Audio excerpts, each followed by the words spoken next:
6 o'clock. Good evening. The hour of 6 p.m. having arrived, I call to order this regular meeting of the Municipal Services, Facilities, and Infrastructure Committee. This meeting is being broadcast live on the City of Keene YouTube channel and channel 1302. The video is also streamed on the city website and posted on the website by the end of the next business day, barring any technical difficulties. Copies of the agenda are available in the wall pockets as you enter the room. The public will be recognized to ask questions, make comments on the agenda as we are discussing. After being recognized, all remarks that will be made through the chair. I will not recognize an individual a second time until everyone else has had a chance to speak. Anyone who wishes to address this committee is asked to go to one of the microphones in the room, identify yourself by name and address prior to speaking. Our minute taker is participating remotely.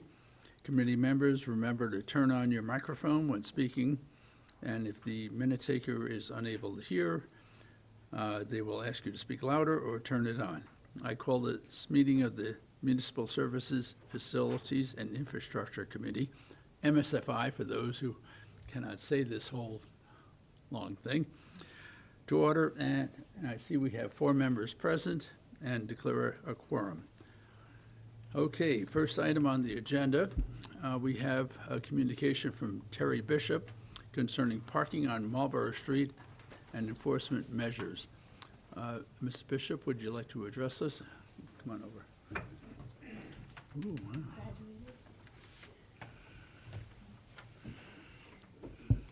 Good evening. Press the button and turn it on. I know this is new technology for a former counselor. Thank you, Mr. Chairman. My name is Terry Bishop. Is that on? Okay. I live at 124 Eastern Avenue in Keene, and I own 89 Marlborough Street in Keene. And there is an issue. The issue is with parking, and I'm not suggesting that Can you we... turn the microphone to you and maybe speak louder? I can't really hear too well. You want me to start over? No, go ahead. Okay. There is an issue with parking on Marlborough Street. And I'm just here seeking solutions, not the easy way out by putting parking meters down there or parking stations or whatever. One suggestion came from Ed. He suggested that we extend the, in front of the store, we extend the sign says no parking from here to corner. And we're thinking more of having a loading zone, a larger loading zone, which would help the city in Adams Street when the kids are coming and going. The tractor trailer trucks are there on Adams Street unloading. And I think that if we enlarged part of that, the trailer trucks could pull in there and then unload their things and supply the restaurant, the bar, myself, and the other store that's at the other end. It's a vape store. So I don't know how we progress from here, except I guess I'd ask for input from anyone. Besides, like I say, having to resort to putting a meter box there for Marlborough Street. So that's where I sit. Committee questions? I would say I am familiar with your situation, having lived in that building back in 1970, and I understand exactly what's going on. I'm sensing that the real problem is the other store is using those spaces, parking in those spaces, and not reserving them or allowing them for the public. Would that be somewhat accurate? Yeah, it's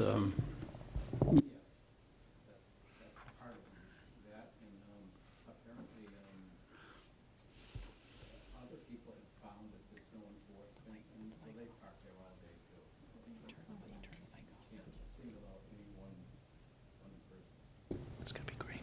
Oh, okay, thanks. Try it again. If you just push and leave it, there you go. You don't have to hold it. Oh, okay, all right, well, that's good. It's technology. Yeah. Yes, that's part of the problem.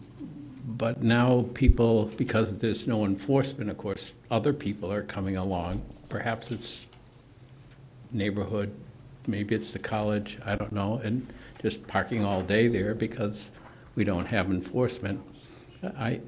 Thinking back, maybe we could do some target enforcement down there. That might help clean it up for a while. It has in the past, and but like I say, I'm looking for more time or more, I don't know, more input, if you will, as to what a solution might be, and particularly extending the front there to a loading zone. Okay. It is my concern that when Panucci's, or whatever it's called this time, is reopened, it's going to get worse. So we need a solution now. Okay. On the Panucci side, which is the bar side, that's 2-hour parking. But where the Owl Nest restaurant is going to be, that's 30-minute parking in there. And since we have no enforcement, I don't fault that at all. I mean, it doesn't bring in any revenue, but it probably will get worse. Okay. So who is going to speak for the city? Would it- It's gonna talk about, Our Public Works Director? and I'm not sure if Rebecca's joining or if Chelsea is. We'll wait for Don. Excuse me. I need to use the computer. Oh, okay.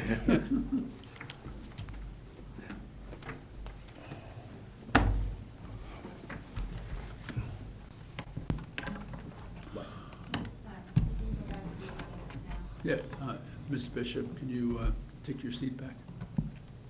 Go sit down. Sit, audience. Oh, in the audience. Oh, okay. Thank you.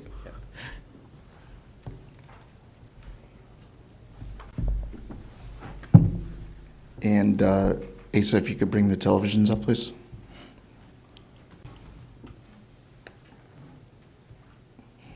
Thank you, Mr. Chair. Don Lucia, Public Works Director. Before I turn it over to the folks from parking, I just wanted to point out to the committee, and I know you're aware of the project coming up. I know everybody's excited about it.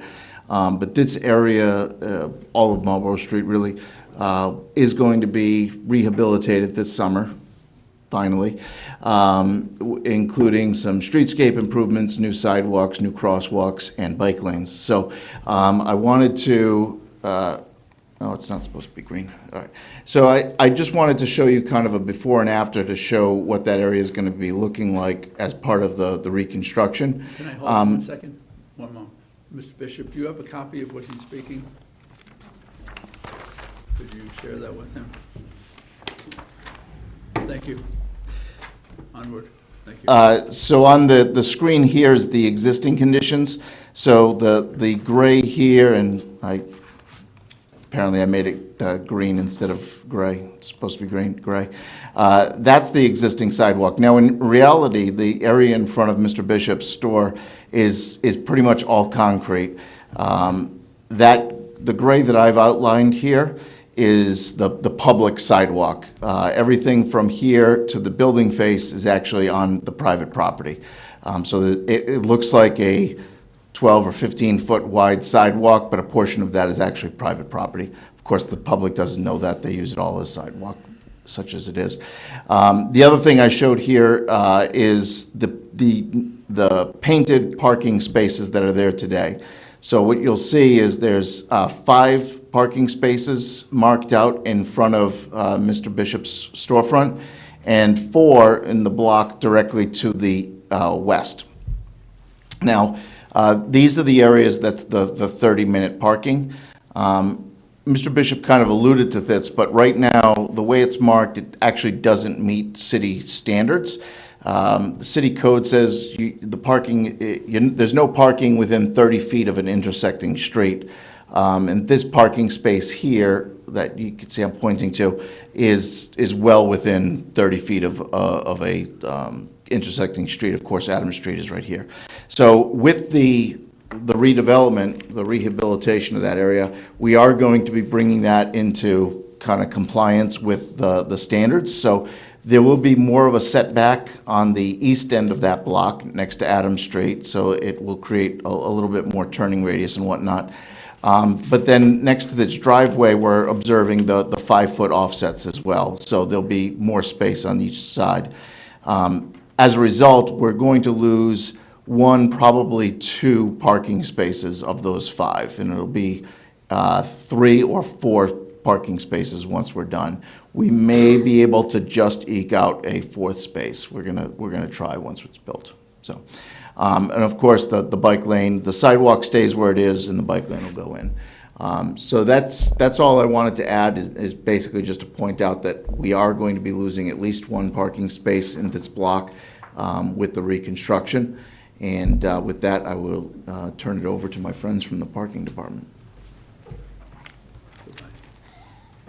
Thanks.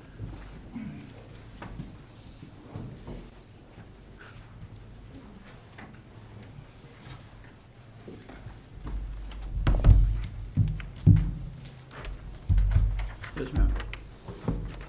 Good evening. Chelsea North is our parking manager. Thank you, Don and Mr. Bishop, for coming up and letting us know what's going on. We've had an opportunity to discuss internally a number of options here, and there are quite a variety of options. I don't know, Chelsea, if you want to review maybe the Park Mobile app and some of the other options that we've discussed. Yeah, I know Mr. Bishop mentioned that he's not necessarily looking for metered parking, but the options that we have in that area would be to put a Park Mobile zone, and it wouldn't just be isolated to those spaces in front of the store. It would have to be from that area at least westward to Main Street to cover that area.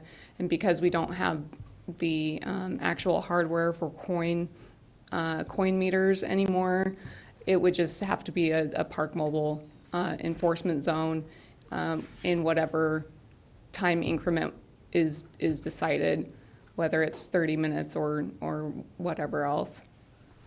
So Park Mobile is the app. I think it's also possible to do text parking in a Park Mobile zone.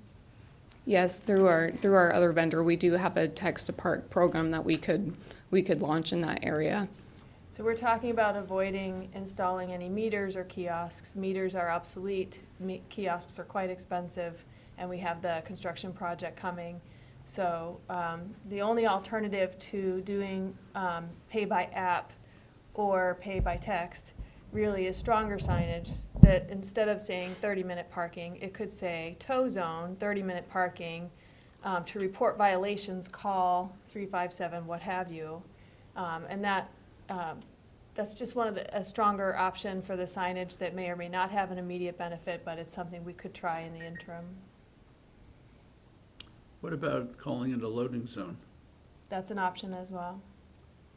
and realizing it won't be razor sharp enforcement? Occasionally, that could be enforced, and that might send the signal. Yep. Whatever we do, if we call it a loading zone, I still want to make sure we make it clear that people do risk getting towed. It just puts some psychological pressure on people when they make that decision to break the rules and park there, that there are going to be consequences. Mm-hmm. Councilor Favolisi? I did. Thank you, Mr. Chair. So my question is about the first idea that was presented. I don't know if it was presented first because it was just the first idea or if that is staff's preferred outcome. But that seems to me like it would not necessarily resolve the enforcement issue, making it a Park Mobile zone, because that people can pay to park and they have the time limit, but we still have to get the parking enforcement folks down to that zone. Am I correct in thinking that? That's true, but no matter what we do, we're going to now have to bring parking enforcement staff down Marlborough Street. Whether it's, if it's a loading zone and that works and that solves the problem, that would be lovely, right? And if we only have 1 or 2 offenders and this solves the problem with the 1 or 2 offenders, then that's an easy win. But I don't know that there are any options that eliminate the need for parking officers to actually do any enforcement on Marlborough Street. Thank you, Director. Mr. Chair. I think this is on.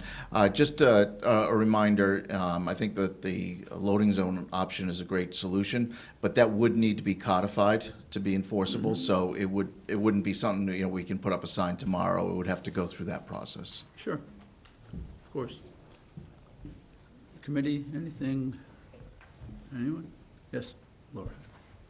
I want to be honest, I feel slightly disoriented because all that I knew, so I'm reading Marlborough Street, so I feel like the problem was not, I felt like I walked into the middle of a conversation that I may have missed kind of understanding, I guess, the scope of the problem. Okay. And I'll try to summarize it, and again, having lived in that building for 2 years, I'm a little familiar. Marlborough Street, Romy's Market, Savings Bank of Walpole is across the street. There are 3 businesses there currently that need those spaces for their existence, and they need to turn over. And if anyone is parked there for a lengthy period of time, that will strangle the business. So Mr. Bishop has come asking for some relief in this. He owns the building where Romy's Market was. Panucci's, the bar on the corner, you familiar? Yep. Ever been there? No, that's okay. I digress. But it's being rebuilt, it's going to be busy, and whatever we're going to do, we need to get this done sooner than later. And currently, the spaces are not turning over, and we need a solution. Be it, choices could be loading zone, it could be meters, which we can't do, it could be park mobile, which we can do. The enforcement is the parking enforcement people, although the police department does drive right by there every day, but they apparently do not issue anything to do with parking tickets. So we need to figure out a solution, or just let it go on as it is and ignore it, which I don't think is a good solution. Yes, you got it? Yeah, I'm good. Is there a sense of where, and maybe this doesn't matter, but why the cars are there longer? Are they going to a different business, or are they residents somewhere, or do we know, have any sense of why? Anecdotally, it relates to one of the other businesses which just parks in front of it all day, which they shouldn't do. But there's no enforcement, so there's no reason to push them away. Yes, ma'am, city manager. So because this is a parking issue in terms of enforcement, and our parking fund is a separate fund that is entirely funded by the revenues that we receive, whether those are fines, permits, or coins, or app. And this is quite a distance for them to walk from Main Street to add to their loop for enforcement. If we are going to enforce, whether it's loading zone, 30-minute or 2-hour parking, it should be paid for parking so that it's into our system. Okay, what do we do on Ralston Street? Right now, we have a bit of a mixed system. We have tried to transition to park mobile only in that area, which has worked out well, but we still have a few meters in front of, I believe it's a thrift store there. Okay, I'm relating that to the distance to Marlborough Street. And the parking people do have vehicles, correct? They have a vehicle. And it's not always available, but it is an option occasionally to be able to drive by. Okay. All right, so anyone from the public want to get in the conversation? Committee? Yes. Thank you, Mr. Chair. I just want to highlight that this is an ongoing problem since I've been on MSFI, since I've been on council. And we keep putting a Band-Aid on each different parking issue that pops up. It's like whack-a-mole. We fix one problem and another one pops up. So I'm really imploring us, city staff, we have to come up with a more sustainable option. Like, the public shouldn't have to come to us with every single traffic problem, and it's an ongoing, consistent, citywide problem. It's honestly a waste of residents' time to come here to complain about individual problems when we know it is a systemic issue. I don't know if the answer is more parking enforcement officers, looking at our budget to do something differently to staff that better, or if it's a matter of designing a whole new department that does just traffic enforcement and parking enforcement issues, because it is a huge problem in this city. And our residents deserve better. So that's all I have to say. Okay. We're talking about 3 parking spaces here. We don't need a whole new department, I don't believe. And how we don't have any enforcement boggles my mind anyway. Right now, what is the situation with the parking? What is the regulation on that, those 4 spaces? What is it? I believe right now it's a 30-minute zone. Is there a sign? I believe so. Yes. Okay. Let's start towing, just tow. So. Deputy City Manager, you had something? Yeah, a number of things. If we're going to enforce 30-minute parking, which we can do, that means going down there, chalking some tires, coming back half an hour later and ticketing. We wouldn't tow right away.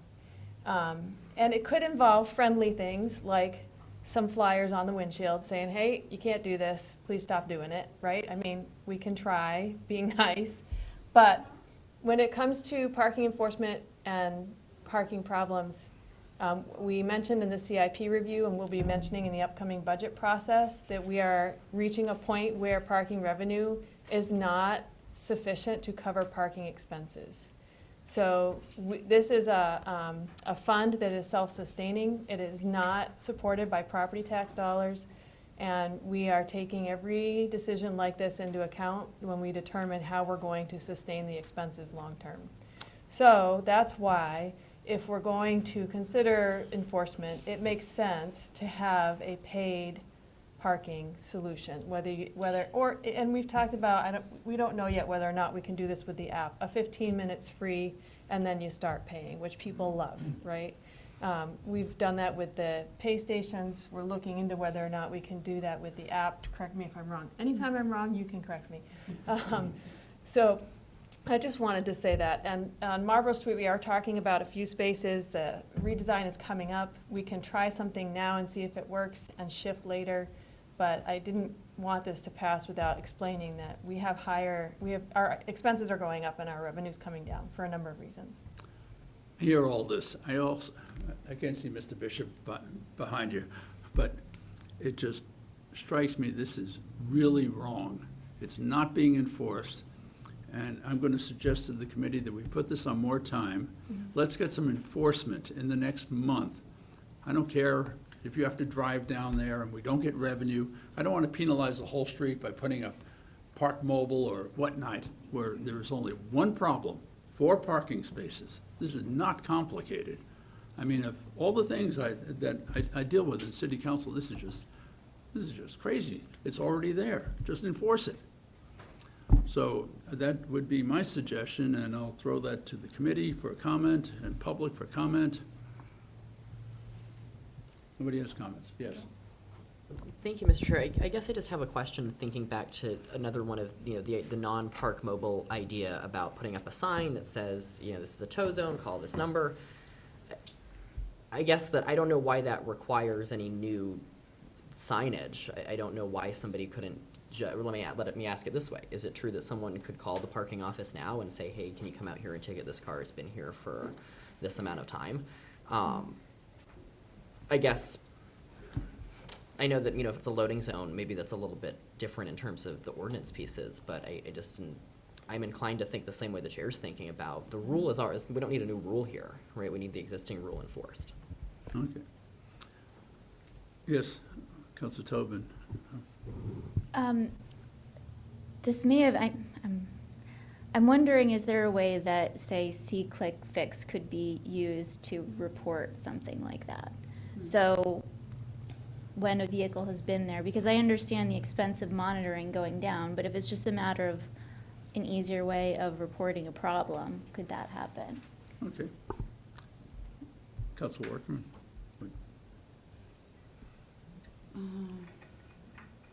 No. Okay, I think we have a pretty long agenda ahead of us, and we kind of beat this to death. So the chair asked to put this on more time, making a note that there be some enhanced enforcement, that's the word, not selective, enhanced enforcement over the next month. Is there a second? Second. Anything further from the committee, public? All in favor? Boom, done. Thank you. Thank you, counselors. Thank you. Thank you. Okay, next on the agenda, a little more positive thought. Public art display proposal, temporary large-scale sculpture installation. Public Works Director will be speaking, as well as the requester. And before you start speaking, I just want to make note, come forward, that there was a proposal brought forth at my Rotary Club, the Keene Rotary Club, about funding of this, and I specifically kept my mouth shut, did not participate, and will not participate, so I am not conflicted. Anyone else have a problem? Good. Yes, sir. Thank you, Mr. Chair. Don Lucia, Public Works Director. I'm just going to introduce the speaker. Rick McMillan is the gentleman who brought this proposal forward, working alongside the artist. And you may recognize that name. Rick previously was successful in bringing us Thought Cage, which is now on display in the Ashwillet River Park and is really quite kind of a cool piece. So I'm excited about this proposal, and I hope that you are too. Okay, thank you very much. Is this on? Is it? I wouldn't have. How's that? Better. Better. Have you gotten the letter I sent out earlier, which is basically the same letter I sent almost a year ago about the installation of Thought Cage by Vermont artist Christopher Curtis. He, subsequent to that installation in Ashwillet Park, offered one of his monumental outdoor sculptures on loan to Keene. And this particular sculpture has been on display at the Mount all last summer. And he's willing to loan it to my group, which is an arm of the Monadnock Rotary Club, for a period of 1 year on a renewable lease basis. The proposal that I'm advancing is primarily to site it at the Key Road Rotary roundabout. I think there it's got the most visibility, which is important to the artist, because something of this stature really needs a lot of public display and a lot of traffic. The object of the sculptor, of course, is to sell the thing. And you can't sell it if it's hidden in the woods somewhere, which were some alternative sites that we had entertained earlier, but the artist turned down. So the artist came to Keene 2 weeks ago, and with the help of Don, we toured 2 or 3 other sites that would be possible alternates to the Key Road roundabout. We're still fixing on that roundabout as the most viable site for both the artist's interest and and really the city of Keene in a way. I think and it serves as a billboard in some ways that Keene is open to sculpture, to monumental sculpture. And I've obtained estimates and quotes for landscaping. I've approached the Monadnock Garden Club about doing a landscape design, which they're willing to do. And as Miss just mentioned, the other Rotary clubs in our area in terms of financial support. One of the aspects of this proposal is that any proceeds from the commissions for the sale of this sculpture, and these sculptures take 1 to 2 years to sell. It's not something that is an impulse buy off the shelf. And the arrangement would be a 20% commission and split pro rata and amongst the Rotary Club financial supporters and the city of Keene. Now, I just don't know what the city of Keene requires in terms of setting up some kind of a trust fund or something for the receipt of these monies, but that's something I think we could work out. Any questions? What are the, or will we hear from the Public Works Director, what are the other potential locations? The other sites were the Island Road Rotary, which is smaller, the Patricia Russell Park, which has no improvements whatsoever. It doesn't have the traffic that the Key Road Cinema, or I shouldn't say cinema, roundabout has, but the ease of installation would be far less expensive than the Key Road site. Also, it could be Ashwellet Park, there's space there. But again, that would be limited to foot traffic, not vehicular traffic.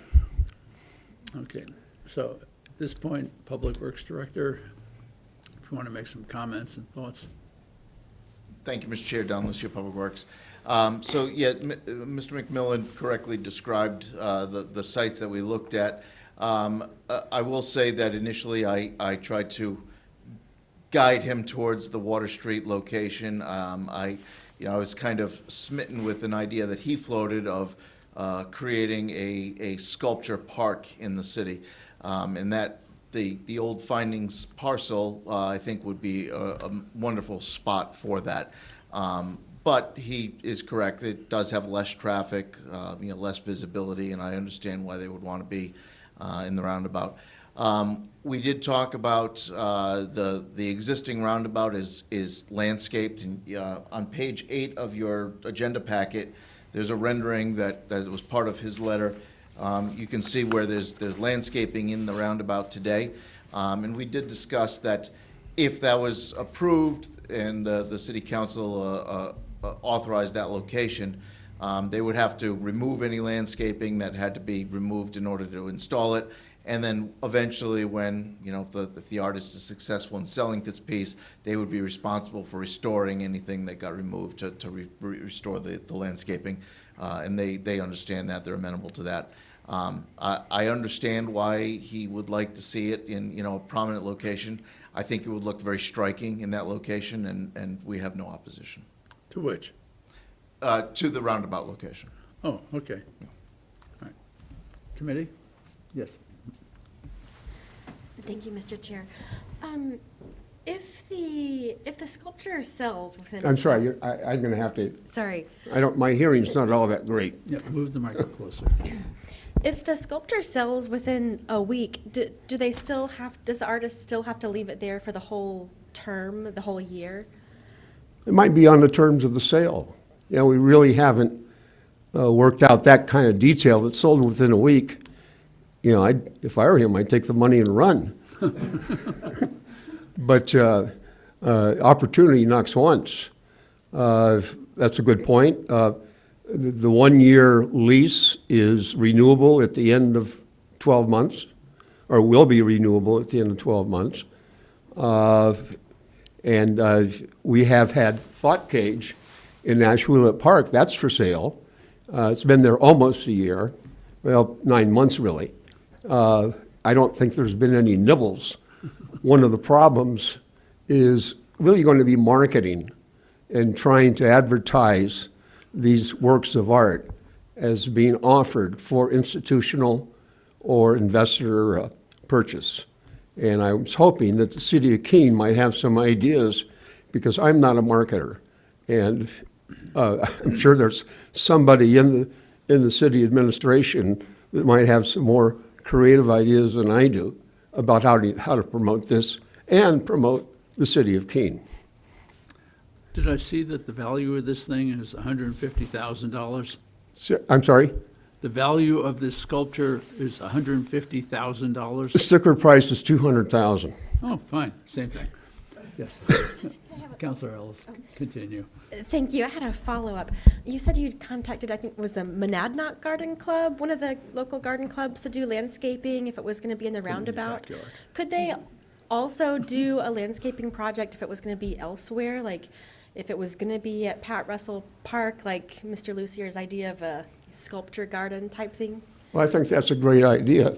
I haven't broached the Monadnock Garden Club about that eventuality, but clearly, if that were the site, and I think there's room for discussions to create a sculpture park at Park Russell, and it would require some thoughtful landscaping, and I would hope that the garden club would participate in that. Thank you. Yep, Chief. Yeah, thank you, Mr. Chair. Just really quickly, I haven't maybe thought as far ahead as a sculpture park at Pat Russell, but I do want us to be conscious. Could you as a- speak up a little Yeah, closer? I just want us to be conscious as a committee of, regardless of where we decide to site this structure, of kind of dismissing East Keene or dismissing the Pat Russell Park as a location because there's not a lot of foot traffic or there's not a lot of visibility. That feels to me like a little bit of a cyclical problem where, we're going to have to invest in one way or another as a city, whether that looks like the park project itself or it looks like citing sculptures like this or future art installations in that area, I think, to encourage more foot traffic. So I don't know where we're going to site this. I don't necessarily have any major objections to the artist and petitioner preference of that roundabout, but Pat Russell Park I don't think should be off the table in the future. So I'm glad to hear that you're open to this idea of a sculpture park being located in that area. Following along with the counselor, there's a very large open area that really cannot have anything built on it, on the former Findings property, and that really strikes me as a great place for a sculpture garden, actually. So this may be the centerpiece of it with more to come. It's a big open area that is just pretty obviously barren now because there's nothing there, and it's very ugly. I would like to investigate that further. Yes, Councilor Workman. Thank you, And then- Mr. Chair. I'm not opposed to this project at all.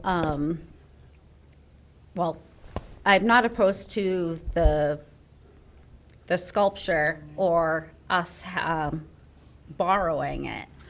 I am concerned about the potential placement in a rotary, and I guess I'm just not understanding. I understand from an artist standpoint that it is a visibility factor. I'm concerned about safety in a rotary, and I guess I don't really understand the logic of how being in a rotary while vehicles are moving attracts people, because no one can walk up to the sculpture, no one can really explore the sculpture if it's placed in a rotary. So I'd like to talk about that a little bit more, and again, I know that it is a high traffic, high visibility area, but putting it in the middle of a rotary doesn't sound like a sound judgment to me. Well, the photograph that I appended to my letter is a Photoshop of the sculpture at the Key Road Rotary Roundabout. And my purpose in placing it there was to kind of demonstrate that it's not a visual obstruction to traffic. Now, you're right. People are not going to be allowed to park their cars and get out and touch it or anything like that. So you have to think of it maybe as a more of a welcoming sign that the city of Keene treasures sculpture, in particular monumental outdoor sculpture. And the plan would be to attract other sculptors from around the country to come here and exhibit their works. And Pat Russell Park could serve as the nexus for such a development. Thank you. Ms. Morton?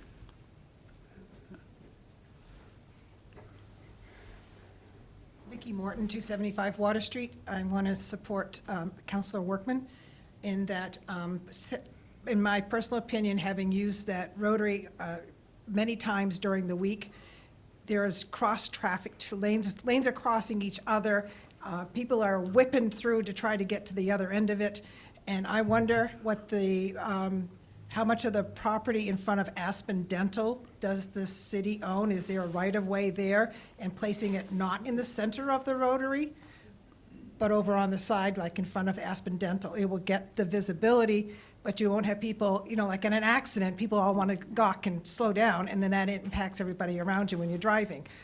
I just wonder if there's not a corner of that area that would be better served than the center of the area. Thank you. Yes, ma'am. Back there.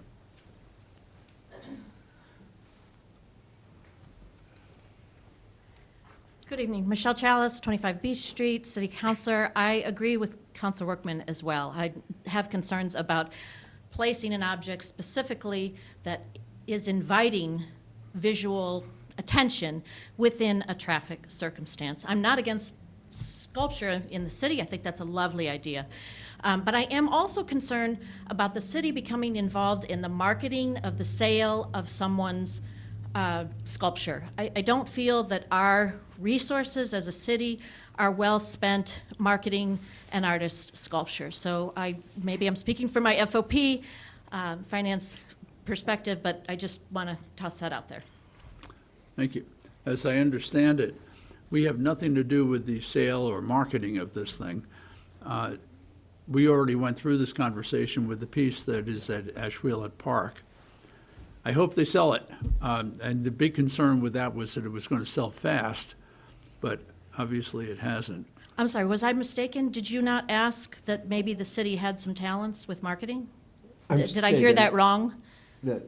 Just a few minutes ago. Oh. I thought he said that he was hoping that someone at the city had marketing talents that could be used to Oh, help. I missed that. Okay. Okay, all right. Yeah, I think I did say that. Okay, that's what fine, I'm referring okay. to. Yeah. Okay. I would tend to agree with the counselor that I don't think that's really the job of the city staff or city council to be selling artwork any more than we're very good at renting property, but that's another. Well, it could be displayed on the city's website or something that wouldn't take much of a effort and really act as a billboard for the city. It would be there, but I would not count on the city doing much of Yeah. anything to get involved with the sale of this thing. But My own experience, I guess I should relate, is that I just spent the last month and a half in Tucson, which is loaded with roundabouts and sculptures. And after a while, you just don't pay any attention to them. Okay, I hope people will pay attention to it. So, I mean, the marketing of something like this has almost got to be word of mouth Yeah, and inside connections. I would think, yeah. Committee, anything, or, yes, Molly? Thank you, Mr. Chair. To that effect, I wonder if it may not get as much visibility in the Rotary as it might if it were in a park where people would come to see it. If that's one of the concerns of the artist, that he wants it to be in a visible, highly trafficked spot. But you're correct. If it's in the Rotary and people are just circling around, people may not be looking at all, which is good. They shouldn't be looking at all. They should be looking for cars about to hit them. So I think maybe to the purpose of visibility, being located in a park might be advantageous. Thank you. Yeah. Anyone from the public want to address us? Oh, yeah. Well, you got to do a little more than just this, you know. Yes, Councilor Tobin. Thank you. I would echo Counselor Ellis and Counselor Workman. I do think putting it in a roundabout would have challenges in terms of people not being able to actually walk up to it, read anything about it, see anything, understand anything, explore it.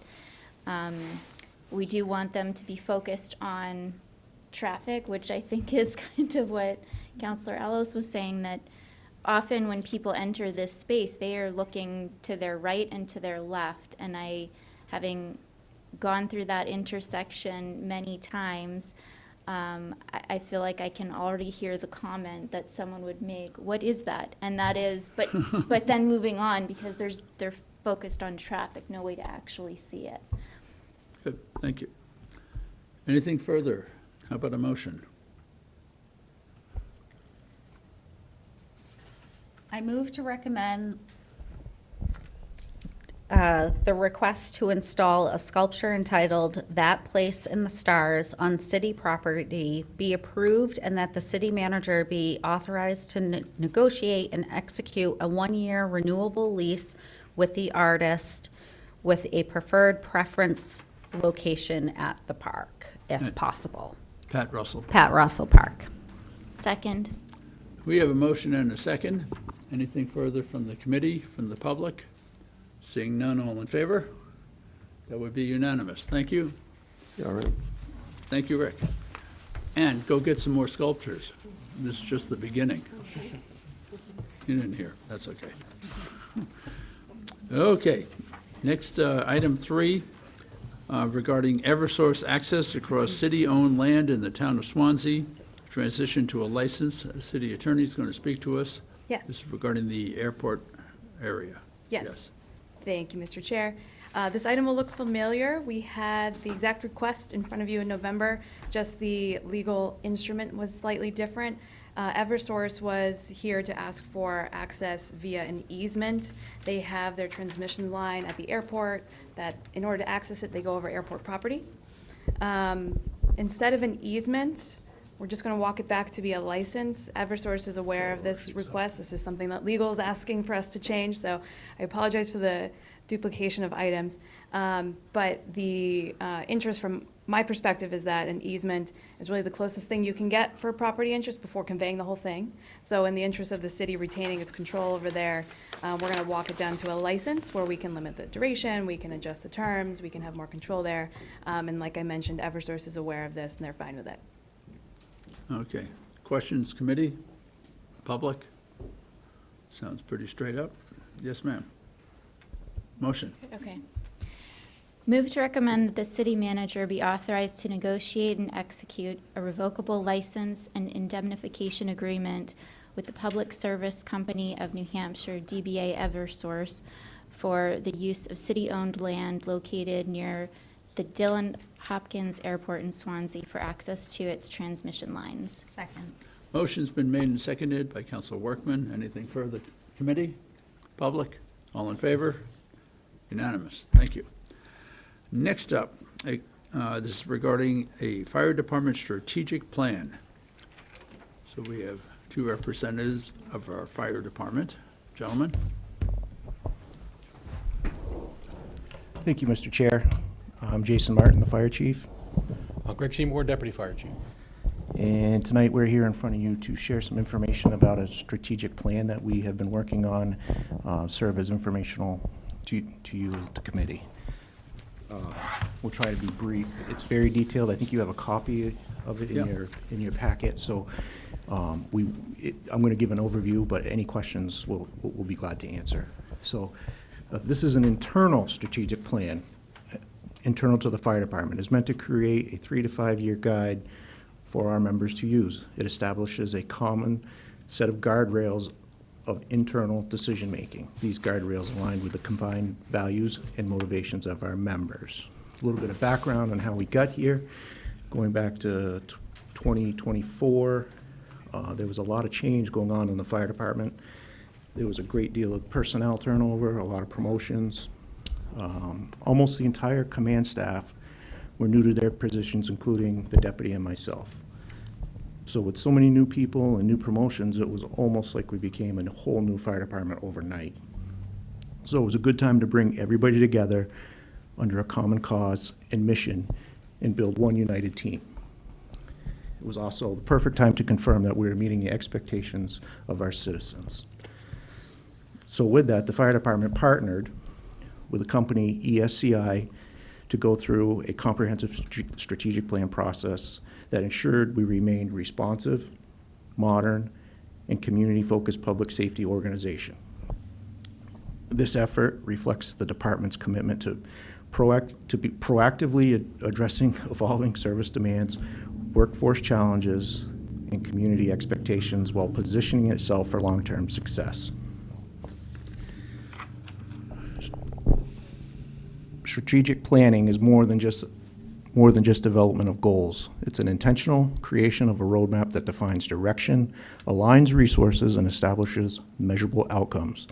As outlined in the department's strategic plan, this process is designed to provide a clear framework for decision-making, strengthen accountability, and guide the organization over the next 3 years. And a reminder, again, this is for our internal, people. Just on every decision we make, we're going to try to refer to our values that were developed in this plan. So to ensure a well-rounded and inclusive approach, the Keene Fire Department engaged in both external and internal stakeholders in this development. Back in September of 2025, an external stakeholder session was held at the City of Keene Library, bringing together community members, business owners, organizational leaders.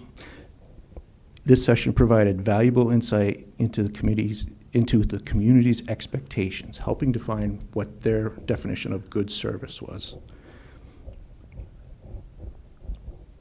It identified key priorities such as response effectiveness, professionalism, communication, and community trust. And in your packet, it has a lot more detail on what the community expected in the term good service.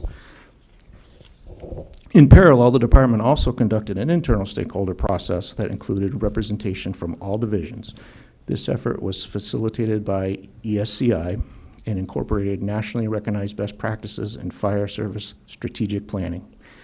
Through facilitated workshops and in a department-wide climate survey, members identified organizational strengths, challenges, and opportunity for growth. This combined approach, integrating community expectations with internal operational insight, ensured that the strategic plan is both externally relevant and internally actionable. As part of this process, the department also took a comprehensive or global approach to organizational alignment. This included updating its mission, vision, and values to reflect current expectations, reinforce organizational culture, and provide a clear foundation for decision-making moving forward.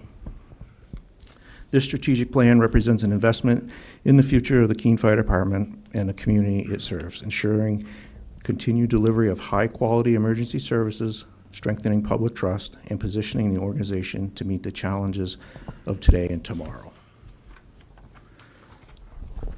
Through this process, taking all the information in, basically there's 6 goals or six things that the department is going to strive to work on. And those 6 goals are growth and support a resilient team. And under each one of each goal, we have developed objectives to support that goal and actually actionable items that we can work on to make it. So this is a very well-defined plan. You guys are getting the short view, and I would be glad to go over any part of it at any time. But again, this is a 1,000-foot view. So number 1 was grow and support a resilient team. Number 2 is improving readiness through high-quality training.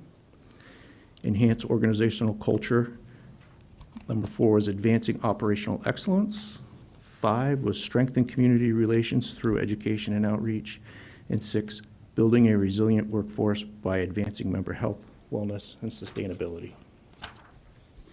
So basically, as an organization, we defined our core values that we're going to try to use to make decisions. We updated our mission and vision to be a collective thought process. And we set goals that will continue the progression of our department in the future. I'd be glad to answer any questions if anybody has any. Committee? Yep, Council Tobin. I just wanted to say I really appreciated the goal number 6, was the building a resilient workforce by advancing member health, wellness, and sustainability. And the objective where you talk about normalizing mental health support, I was really excited to see that. So thank you for sharing. Thank you. Yep, Council. Yeah, thank you, Mr. Chair. I think this is a good document. I will say, just as a general comment, and this is not directed to the fire department, but when we are receiving agendas on the timeline that we're receiving them, and we have documents that are lengthier to review, I don't know that we always get the time, spend the time with the documents before we come to these meetings to formulate the best comments or questions. And this was a good example of that for me. But I have a question, and I like this emphasis on actionability, right? And that we're going to take this plan, and it's not just going to be a plan that we created and it's going to sit on a shelf. We're going to have these objectives. My question is around what the development of, I guess, KPIs or actual metrics will look like. So how will we know if we have fostered a supportive work environment, for example? Yep, good point. And I don't have the full plan right in front of me, but that is, so as you said, a key piece is accountability. And under the objectives, there are actionable items that are measurable. And like I said, I apologize, I don't have that right in front of me. But each objective does have measurable, accountable action items that way. And we have actually working on setting up a huge board that has all this listed out so everybody can see at the same time what's been worked on, what's been checked off, what needs to be worked on. And so everybody, again, we all hold each other accountable. But so there are very well-defined action items for each objective. Did that answer your question?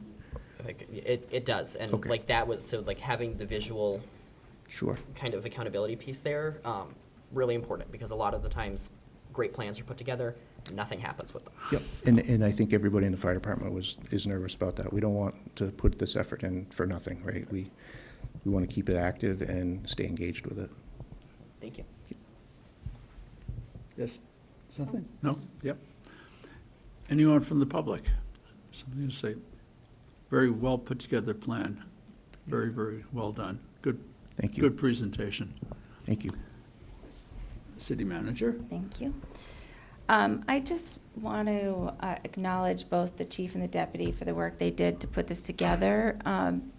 It's really important that we take a step back when we have such change in the organization, and we ask ourselves where we're going, what's the direction, and are we all going in the same direction? And so it was a perfect time to do that, and I really credit them for taking this effort, and for Deputy City Manager Andy Bohannon also working with them, because I think it will help us as we move forward. They do have action items in the plan that they will be able to check into, and there's also some flexibility, because just like a plan is only as good as the work that we do to implement it, plans do change over time as conditions change. And so just kudos to both the chief and deputy.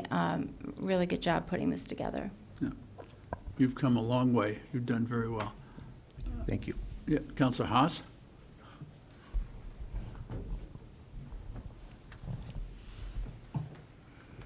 Good pick. Yeah, Ed Haas, 114 Jordan Road. I'd just like to say, with regards to the mental health issue, the department has a therapy dog now, for all of you who know how dogs work well in your department. I met the therapy dog a couple weeks ago, and he made me feel very good. So, thank you. Is it a Dalmatian? No. No? Huh? Yeah. So we don't have a therapy dog. We have a firefighter who has a dog that he is training, but the department and the city does not have a therapy dog.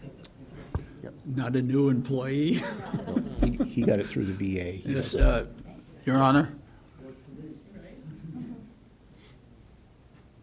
Thank you, Mr. Chairman. Jay Kahn, Darling Road in Keene. So I think that the question about going one level deeper with the plan, it was a really good observation. I think that this is a model, and I like the fact that the leadership of the organization has brought this forward. And I would expect that there'll be other kinds of strategic plans being developed for other departments.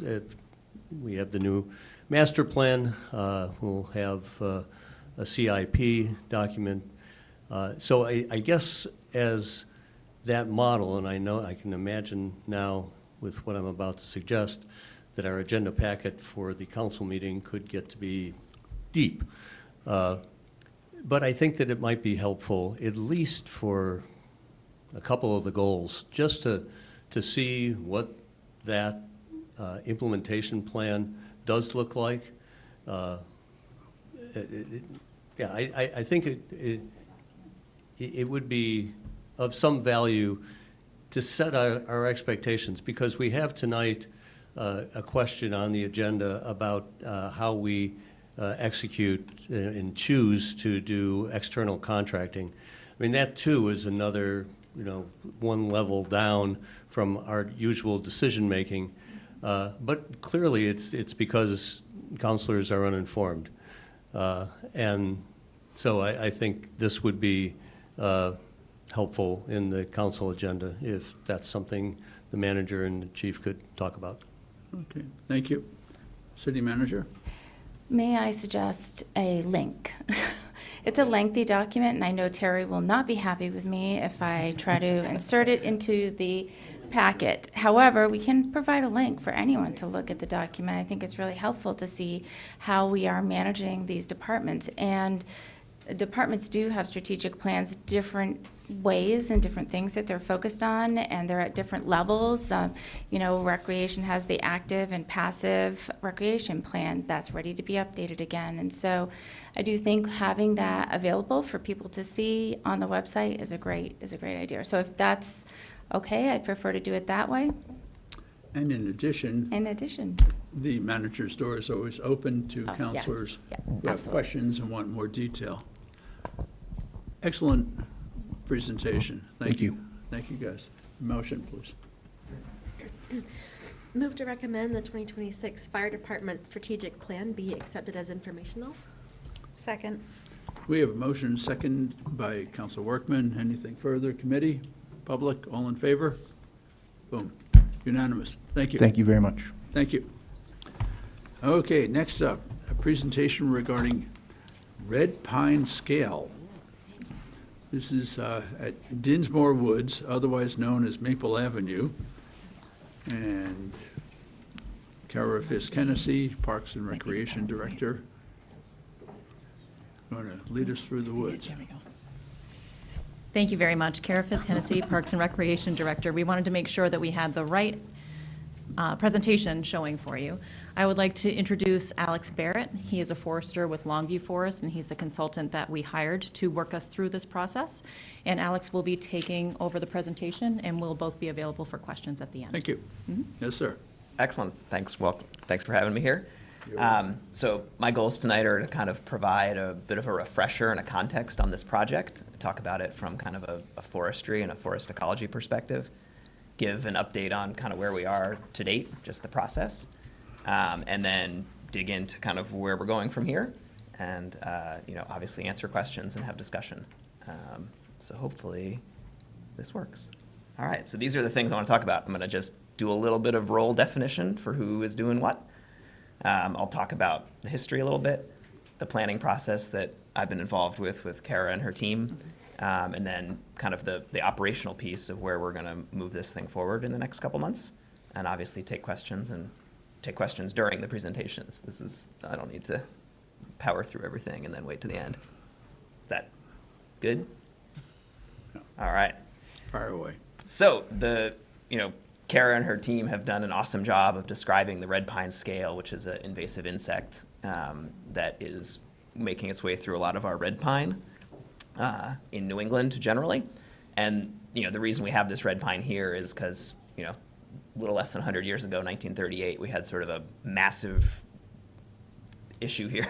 The hurricane of 1938 blew down a lot of our forests. Those forests at that time were particularly vulnerable because of how agricultural abandonment had gone and what our forests look like. We had a lot of, like the photo you see on the left here, southern New Hampshire was hit particularly hard. A lot of white pine at that time, which is kind of our main native conifer, blew over. The context of that period was that we were pretty worried about like a wood famine.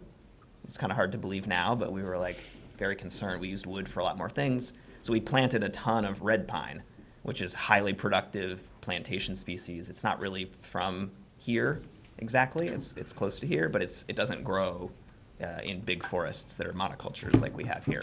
So really well-intentioned cities, states, federal governments planted a ton of this in the 30s, 40s, 50s, into the 60s.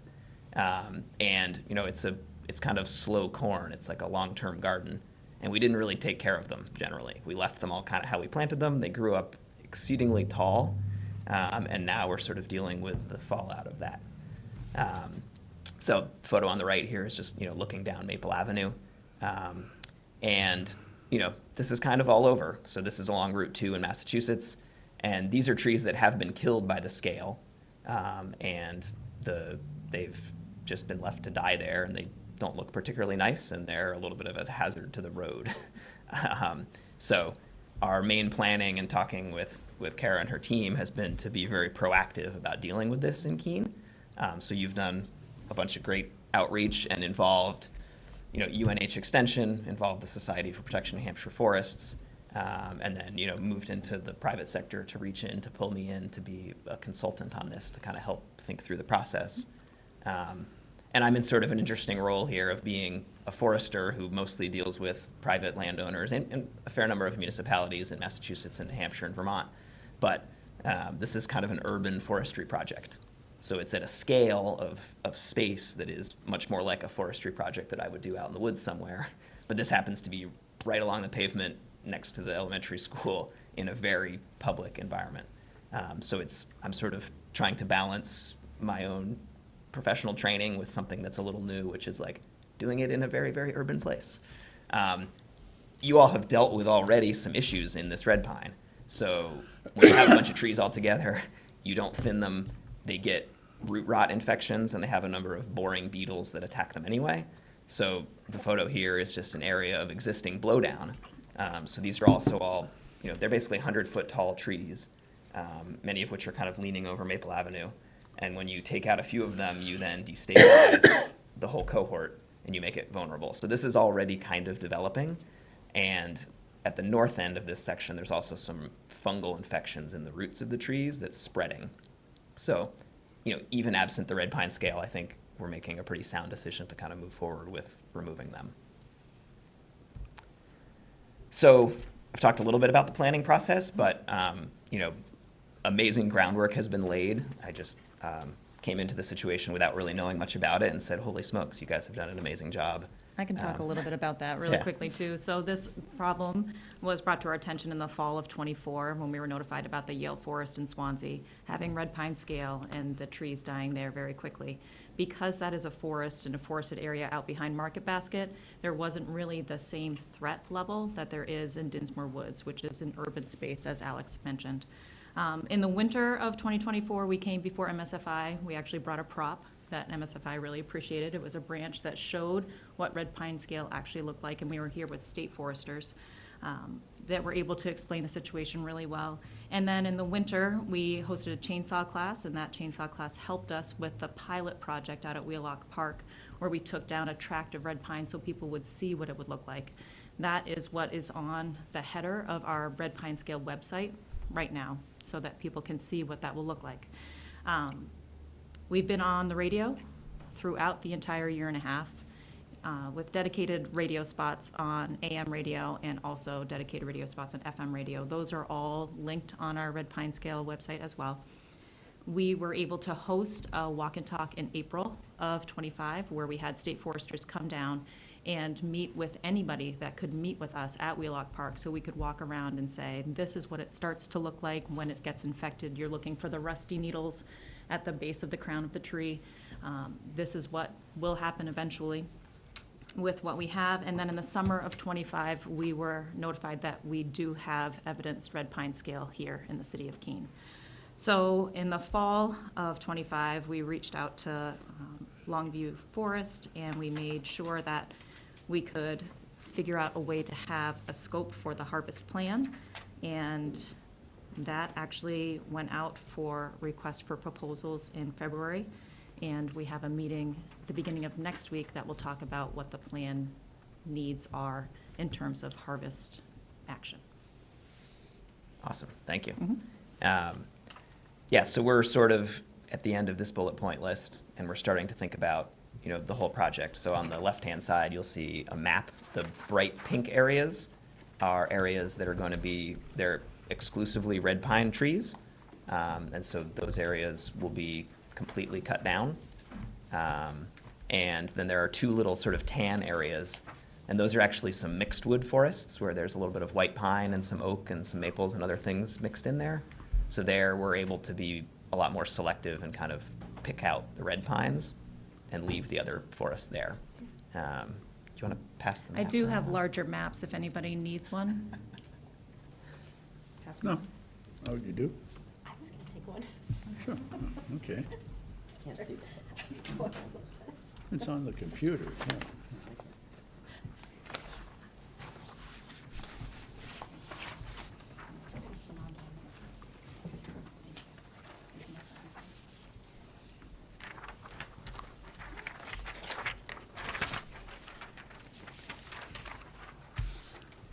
So I think one thing to just note there is that when you drive down Maple Avenue, you have the perception that you're deep in a red pine forest, but it's actually quite a narrow strip. And I'm not quite sure if the white pine was planted at the same time, but there's a white pine forest essentially behind the red pine forest.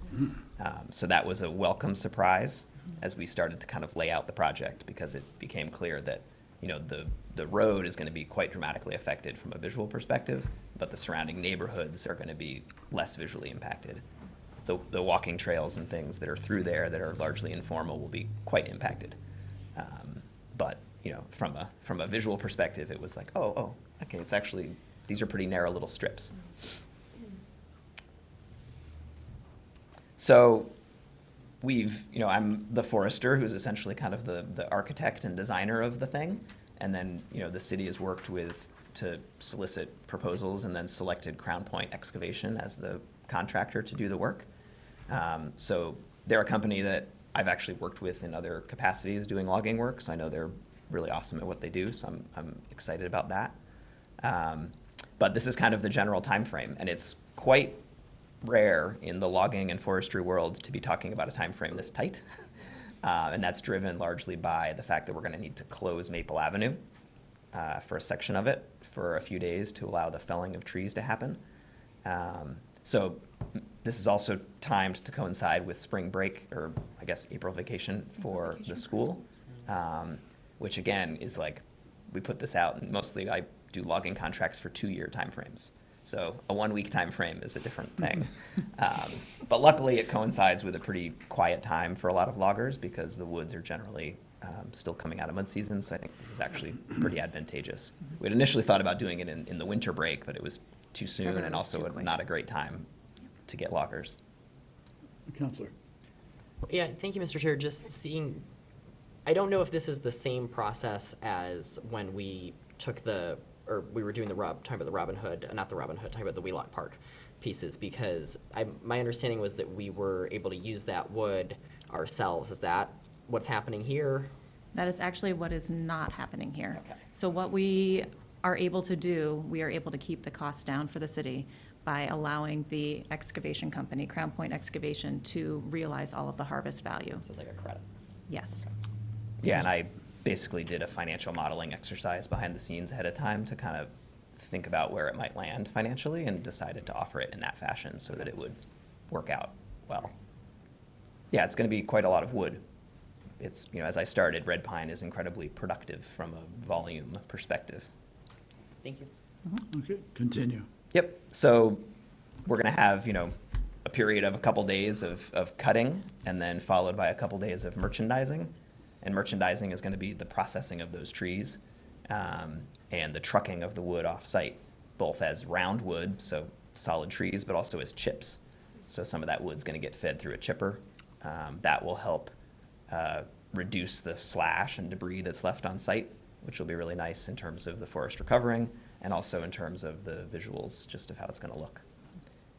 So, this is all a little bit, hopefully it's all going to work well, but we're looking at kind of a few more days after that initial period of trucking of wood and a sort of project complete target by the 15th of May.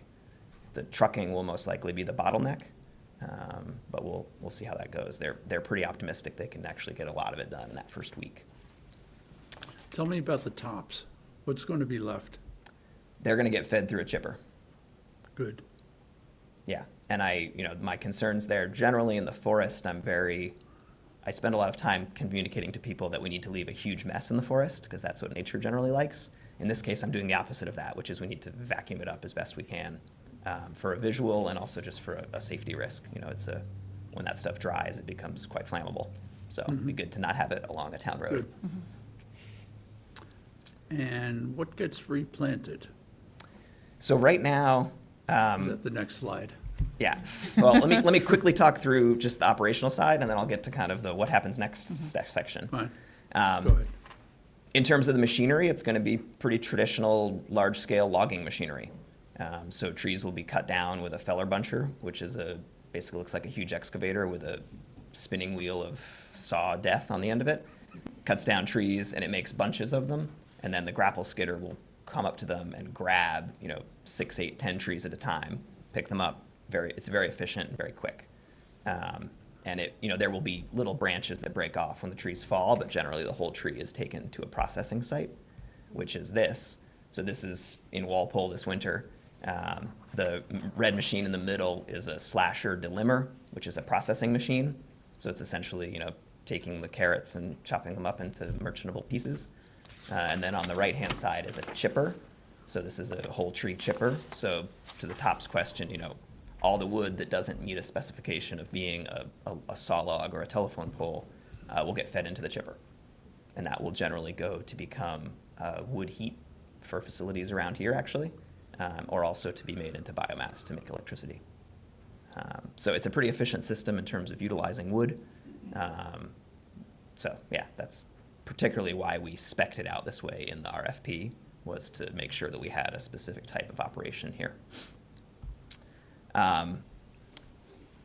The question of sort of, I guess I could go back to this slide, because the bottom bullet point there is kind of the big question, is like, what does the stewardship of these woods look like going forward?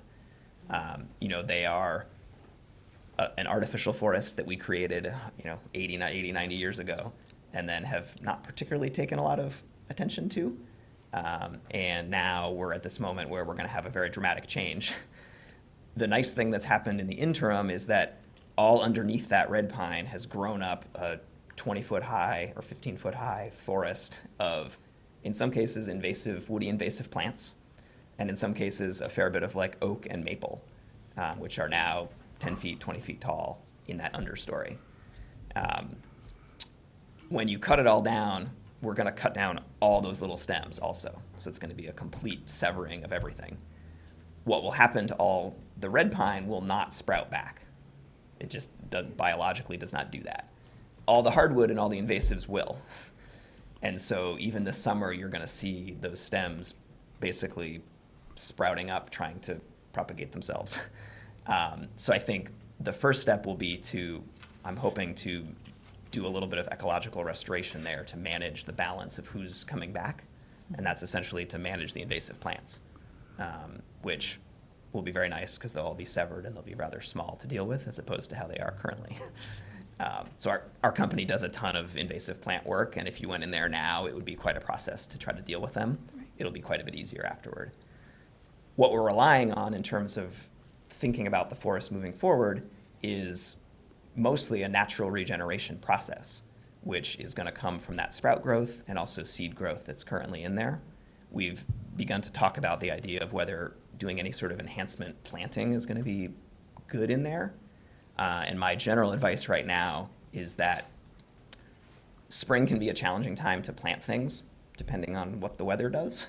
And so I think giving the summer time to look and see what does sprout back, how it's coming along, and then to begin thinking about whether you'd want to respond in terms of doing an enrichment planting of some kind, is kind of what I'd recommend right now. So the answer to, it's a very long answer, but your question is, I would say, give it 3 months of waiting, see how it looks. Fall is a nicer time to plant shrubs, trees, things that you don't want to survive a potentially droughty spring. So that's kind of where I'd recommend. It's not a great answer because we're going to have to wait and see a little bit. But if this were a forestry project that I were doing out in the middle of the woods, I would be incredibly optimistic because you have all these really nice trees that are already there. And we're going to cut them off, they're going to sprout, and you can actually work with them. The answer you've given, City Council needs to pay attention to this, because I assure you, as soon as you clear cut this, our phones are going to just explode. You know, what is going to go on next? So, thank you for the information. Yeah, absolutely. And I think, in terms of planting, there's a whole array of species that are available that would be really well suited to that site. The size and configuration of how you might want to think about putting them in there should be in response to what nature is giving you. And then should also, a lot of times people will gravitate toward planting a 3-inch caliper tree from a nursery that's 15 feet tall and has been bound up by burlap for a long time. Mm-hmm. Those trees immediately look kind of nice, but they generally are like, meh, they don't do great long term. That's a broad generalization, obviously, but planting a diversity of smaller shrubs and trees those trees will often outpace those bigger trees that get planted. Thank you. Committee? Yes, Counselor.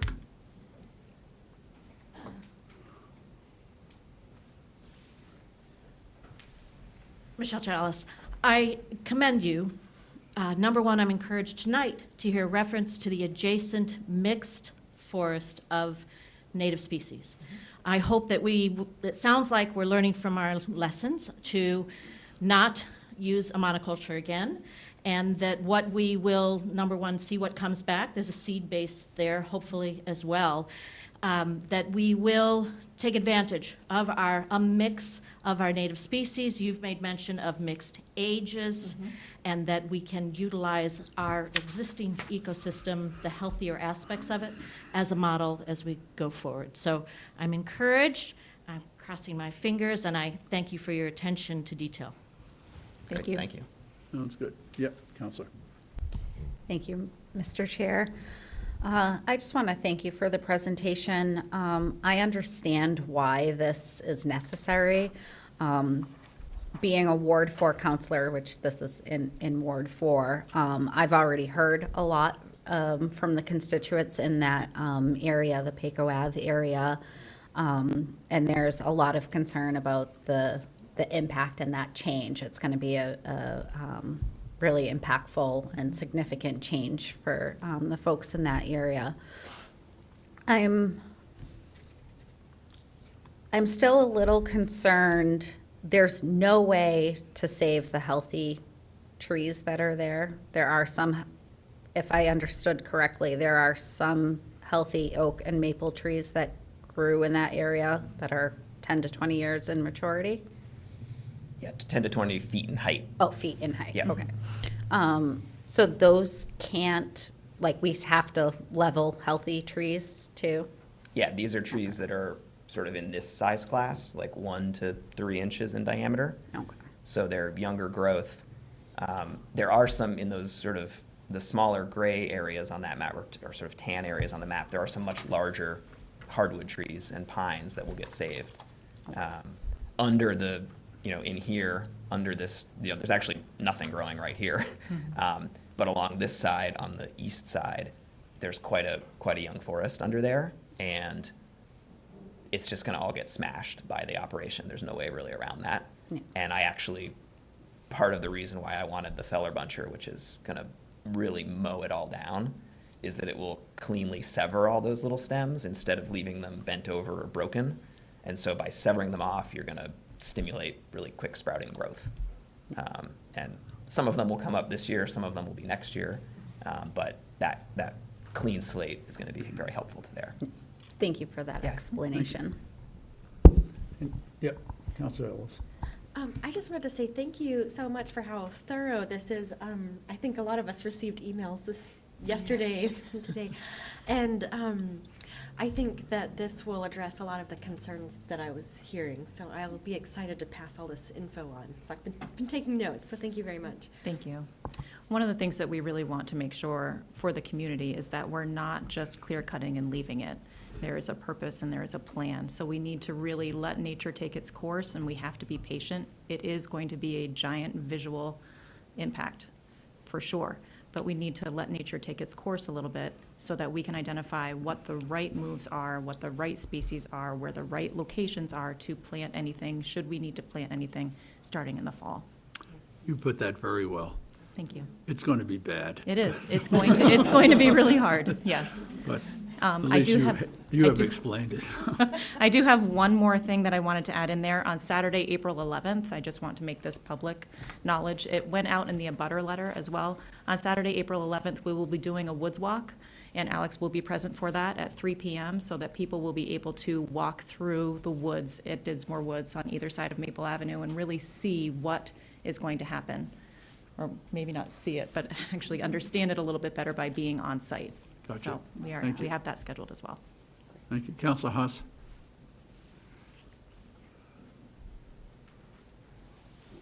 Yeah, thank you, Chair. Ed Haas, 114 Jordan. I may have missed this earlier. Plans for Wheelock Park and Robin Hood Park after this project?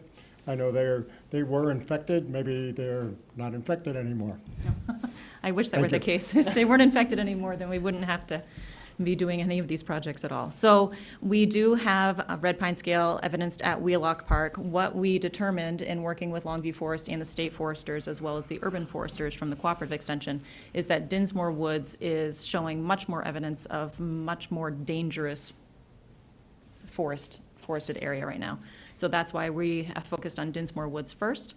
The plan for Wheelock Park has yet to be determined, but we do need to actively think about taking those trees down in February of 2027 so that we can make sure there's still harvest value in that wood as well and make sure that we eradicate the threat. Gotcha. Thank you. Anything else?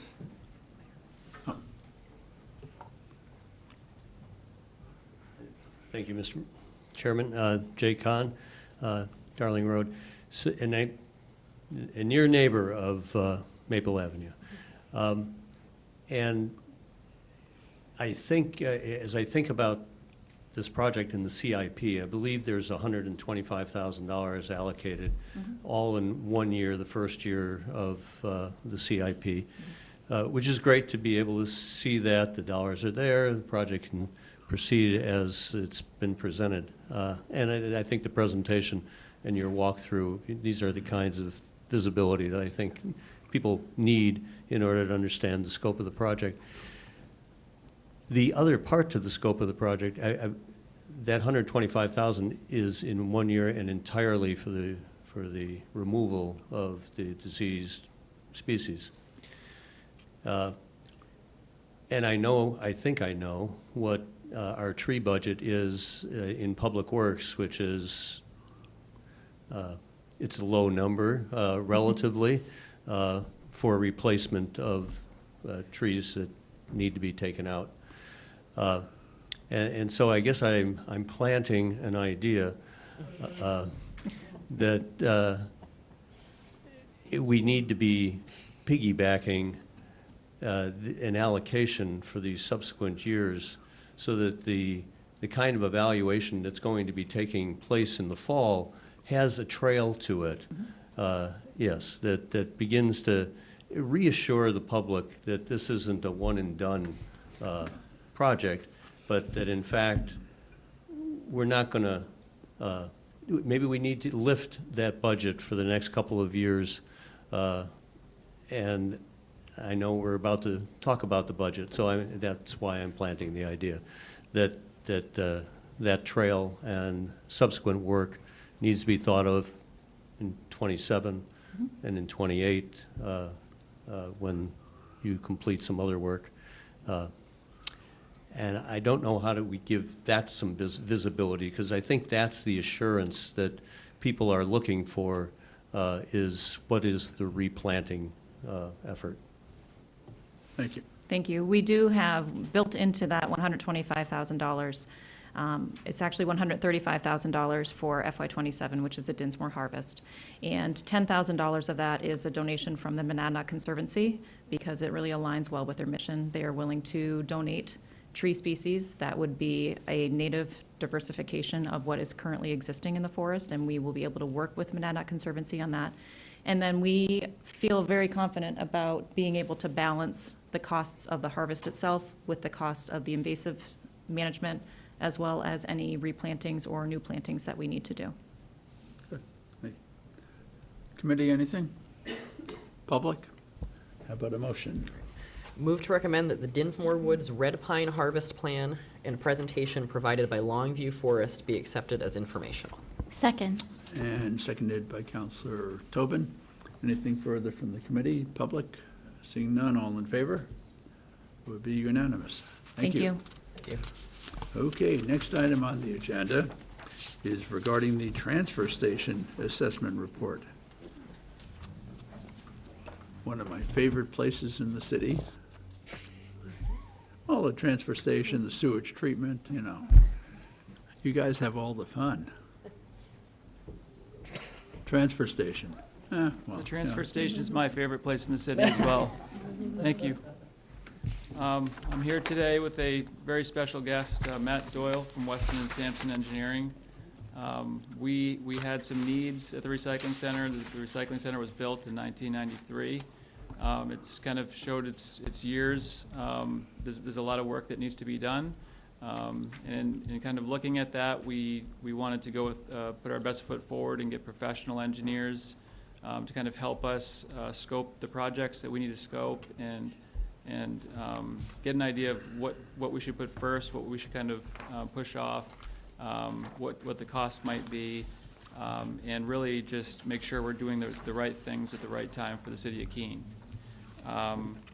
So Matt Doyle came along in the fall and brought a large crew of engineers, probably the largest crew of engineers I've ever seen in one area, with sort of a major in different disciplines, and which was great because we're pretty well-rounded at the recycling center, but not engineer level well-rounded, and having Weston and Sampson around has really helped us to make the right decisions, I think, for CIP decisions and decisions going forward.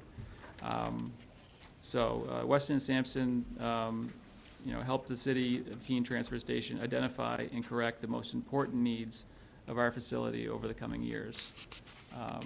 And with that, I'd like Matt Doyle to kind of go over the report. Thank you. Yeah, thank you. All right, so I have a PowerPoint. I'll jump right into it here.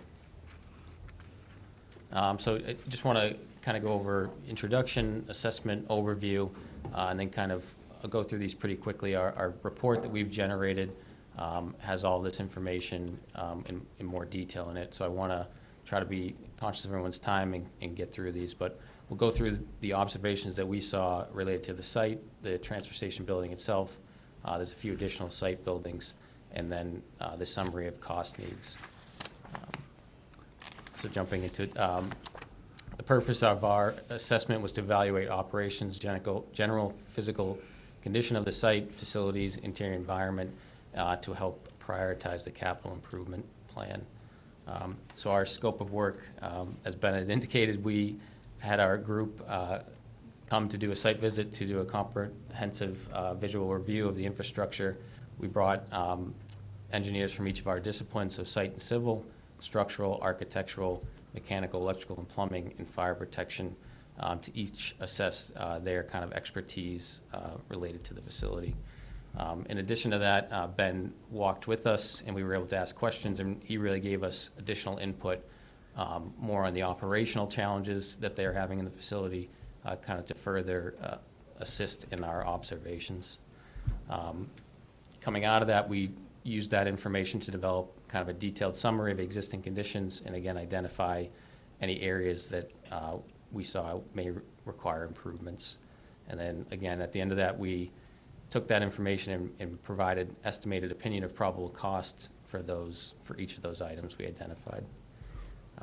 So just giving a quick overview of the site, I'm sure many of you are familiar with it. This is the aerial of the transfer station site. So your main entrance off of Route 12 is there.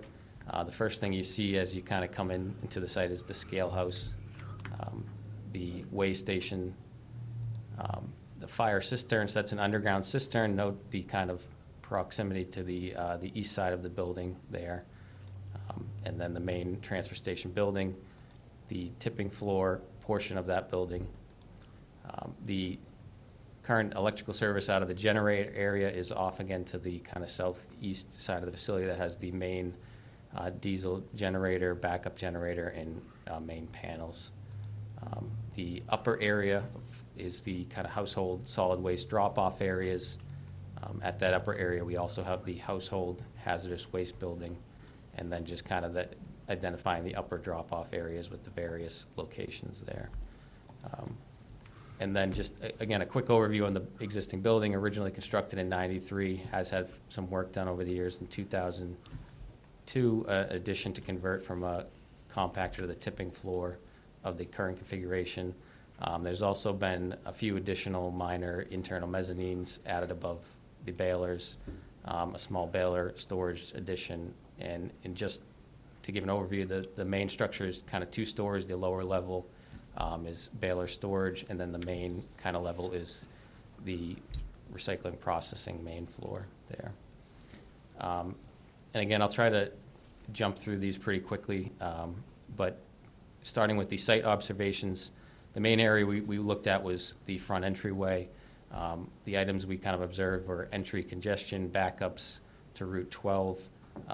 Part of that is with the single scale house and single lane coming in on busy days. There's a potential of a large backup. There's also trailer staging that impacts that area. The trailers coming off from the facility while they're waiting to be picked up, are kind of at the side of the road. Correct me if I'm wrong, Ben, but you've since added an additional paving area down the drive aisle that has helped to alleviate some of that staging area. Soon, in the spring. Yeah. And then a lack of an electronic payment kind of also adds to that congestion at the entryway. So our recommendations for that area were a kind of reconfiguration, which would include kind of relocation of the scale, relocation and providing new prefab scale houses and a second pay booth, and then implementations of an electronic payment system. And we provided in that report this concept sketch, which kind of illustrates what that could look like. So again, the scale being relocated, and then 2 scale house and a ticket booth. That would allow for kind of multiple lanes of ingress and egress, and split kind of the household traffic that doesn't need to go onto the weigh station. Moving to the upper area, the main items that we identified were there's the entrance to that area is kind of a steep blind corner where you have kind of crossing traffic patterns, which creates a little bit of a dangerous condition there. At the upper drop-off areas that are unpaved, that, the ability to kind of clean some of the items that fall, it's kind of a puncture hazard for potential residents as they drive up there. And then the other area is kind of the lack of trailer storage adjacent to the tipping floor. These trailers are staged as they take away that waste, and kind of it creates a pinch point for vehicle circulation in that area. So again, our recommendations were to reconfigure the site circulation to eliminate that crossing traffic patterns, paving up the upper areas, and then widening of that roadway next to the tipping floor, which would, because of the steep grades, would require a new gravity block retaining wall. And again, we provided a concept sketch of just an idea of eliminating that crossing traffic at the blind corner there. As if that area is paved as well, that would allow for a ring road that is a paved road around for the circulation. And then moving on to the utilities for the site. So currently it is powered by a diesel generator, which has a biodiesel fuel source. And that's pictured in the top left here. And then a backup generator is pictured in the top right. along with the main kind of electrical panels, which are outdoors and housed by a small canopy. In addition, on the bottom right is a picture, a close-up of the cistern. And the big element there is that you'll note that there's no permanent piped connection to the tipping floor sprinkler system. And so our recommendations were to provide a new electrical service, 480-volt, three-phase from Route 12, replacing also the backup generator and creating a permanent piped connection to the tipping room floor. And then lastly, on the site observations were the main retaining walls. You'll note that the site's on a very steep hill in area, so there's multiple retaining walls. The biggest one adjacent to the tipping floor. Our structural engineers did note minor vertical cracking, efflorescence, clogged weep holes, and kind of a lack of guard and barrier at the top. So their recommendations were to reinstall or provide an additional guardrail and added visual warnings, address the cracking with epoxy crack injection, and then cleaning the weep holes and kind of implementing a maintenance of these to further prolong the life of the retaining wall. So I just want to summarize on the site before we jump into the building. So kind of the main elements that we identified were the site entry congestion, the upper area improvements, paving, the blind corner, and then the utility upgrades, along with the kind of maintenance to the retaining wall. Jumping into the building, again, our structural team did an evaluation of the whole building. Overall, it's in good condition. They did note, the structural slabs are in good condition. They did note some minor localized rust on the beams at lower levels, areas of missing fire protection. And as the building goes to the main floor, it transitions to a pre-engineered metal building, and they identify that is in overall good condition. So again, minor comments here, but just to clean and check those beams and replace and restore any missing spray fire protection. And I'll go through these ones pretty quick, but we did an assessment of kind of the exterior envelope. On the next slide, you'll see that it kind of included doors, windows, and we really just tried to identify anything we saw. There are localized rusted areas or damage, surface damage. In the north inside corner, there's an area where there's a lot of mildew growth from a lack of a downspout, gutter and downspout in that area, and then some fire residue from past fires at the tipping room floor. So again, our recommendations are to include, address these items by fixing the drainage, and cleaning these areas up. We also, as part of that, looked at the roof visually from underside and discussing with Ben that there's been no added leaks, but due to the roof's age, we do recommend within the next 8 to 10 years it be considered for replacement. We kind of touched on this also with the envelope. We assessed all the doors. We went through and looked at all the personnel doors, overhead doors. They're in varying degrees, but overall, all are functional still, except for the tipping floor overhead doors, which we did recommend those be considered for replacement on the nearer side, and then again, just the other doors be considered in the longer term for replacement. And continuing on with our main group, we had our mechanical and electrical engineers. Again, they came through and assessed the building systems. They did note some outdated equipment, some in poor condition, and areas where it seemed not to be functioning properly.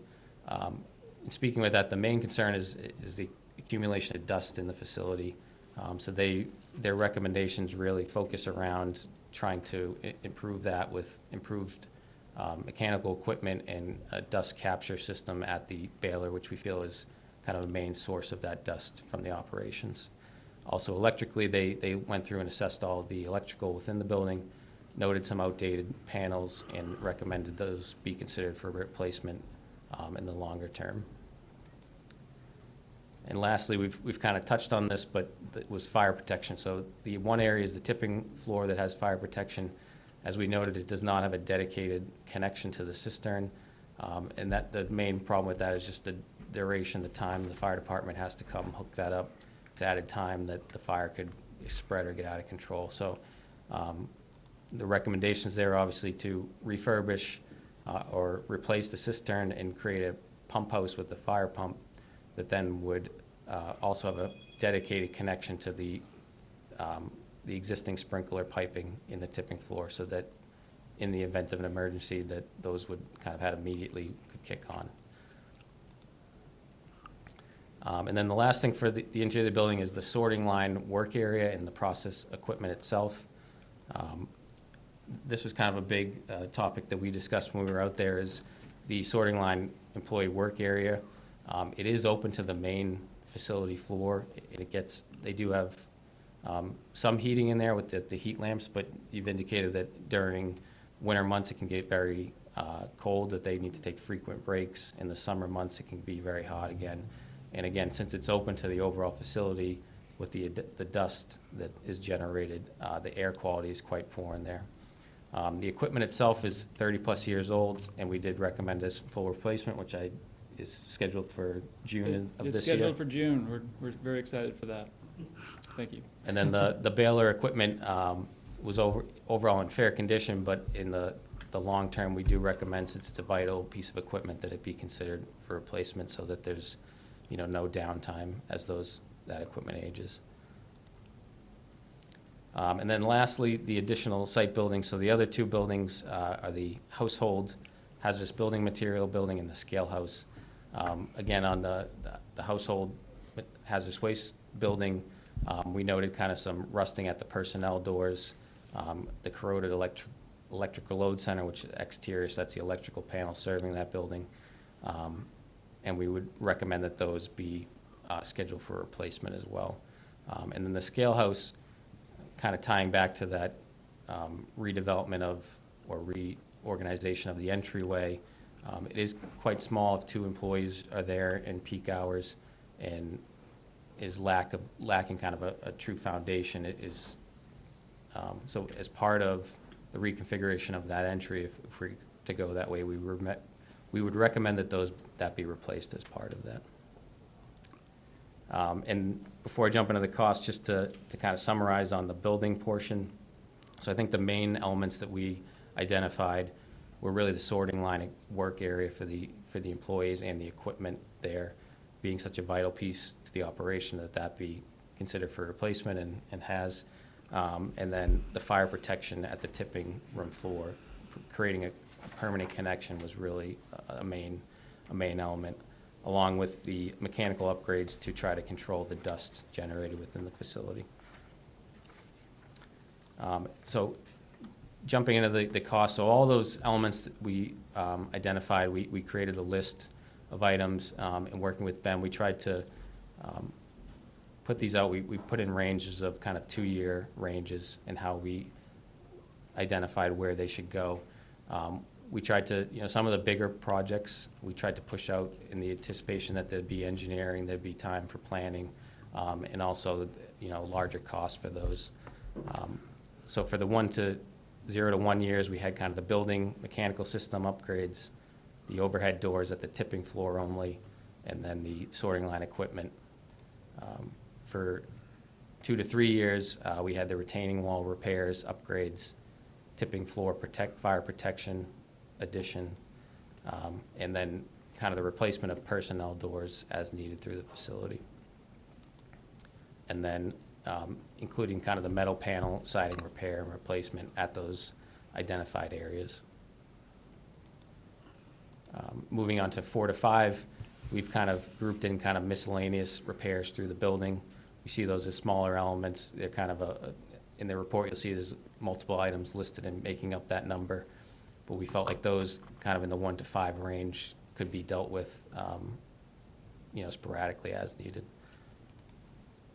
And then the new gravity block wall, which was adjacent to the tipping floor, sorting line, employee area. So that would be creating kind of an enclosed area for the employees, making sure that it kind of has dedicated heating and cooling, and that would improve their kind of work environment, and also the dust, kind of creating a barrier so they're not out in the open of that facility.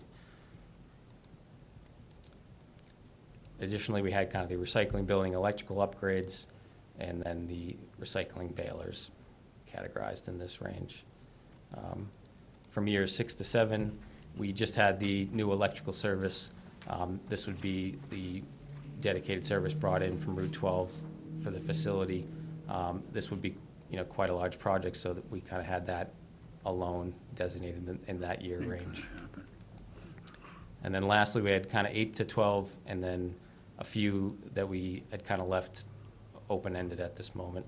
The emergency power upgrades, that would be the additional backup generator replacement, roof replacement, and the additional overhead doors at the facility. And then the last two were the entrance circulation and way scale relocation, and then the site circulation to the upper drop-off area. And then lastly, just kind of as a summary of the breakdown of what those totals out to for those year ranges. Comprehensive report, to say the least. And a lot of those projects we're looking hard at for our CIP, upcoming CIP projects. And it really did help us kind of evaluating what the needs were, and we're excited about the progress and kind of where we're going. We feel like we're going in the right direction. And Weston and Sampson was a big deal in kind of helping us get in the right direction. So thank you very much. Thank you. You have some scratch tickets that we can use? I don't. But I do want to say, one of the things that they quickly talked about was accepting electronic payment. I have been wanting to do that for a few years now, so very happy to see that in the report.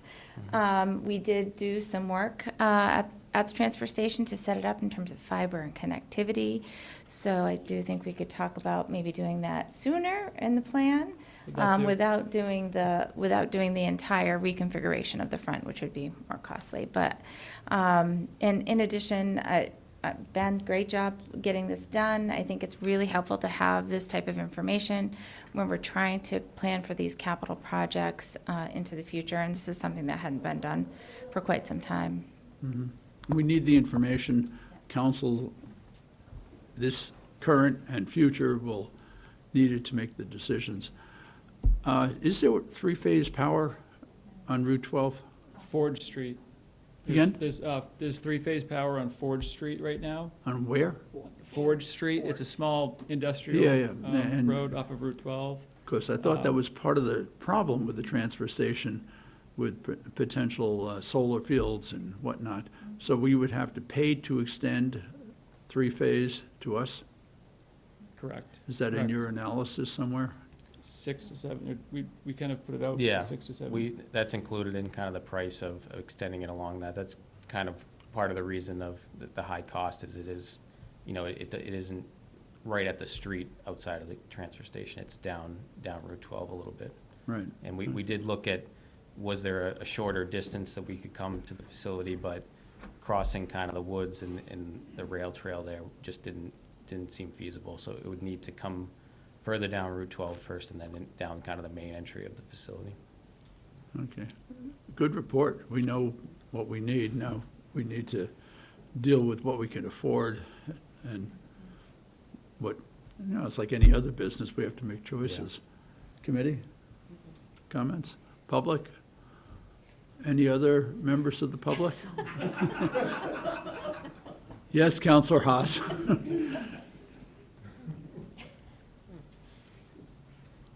Thank you, Chair. Look around carefully. I think the transfer station is a real asset to Keene, and conceivably in the future, my opinion is these things can be turned into money-making opportunities. If we can manage trash and manage the passage of it through the region, it might turn out pretty good for us. I'd look forward in the future that we look for opportunities for additional capacity for it, and additional items that we can recycle, additional capabilities and capacities to generate possibly a money-making scheme out of the transfer station. So You figure out how to make money. That's in years 12 through 15 on the schedule there. 12 through 15. I hope I'm around to see it. Not here, I mean, like anywhere. Having chaired the Solid Waste Committee many years ago, changing the formulas for receiving waste and trucking waste, and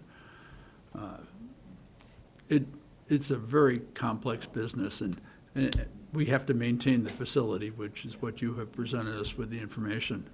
So, committee, yep. Thank you, Mr. Chair. I just want to say a big thanks to the transfer station. My husband always says that it must be the best place in the city of Keene to work, because every time he goes there, the employees are so helpful and so cheerful. So I think you're doing a great job, and I appreciate it. Thank you. Oh, great, okay. Yeah. And nobody called it the dump. Good job, guys. No, really, it is a very well-run operation, and, you know, I do frequent it pretty regularly, and I do. I mean, it's part of the building management business. You got to get rid of junk. Okay, thank you. Thank you. Thank you. And who's up for a motion? Where are you? Councilor Workman. I move to recommend that the transfer station assessment report be accepted as informational. Second. And second from Councilor Tobin. Anything further? Committee, public, all in favor? Unanimous. Thank you. Thank you.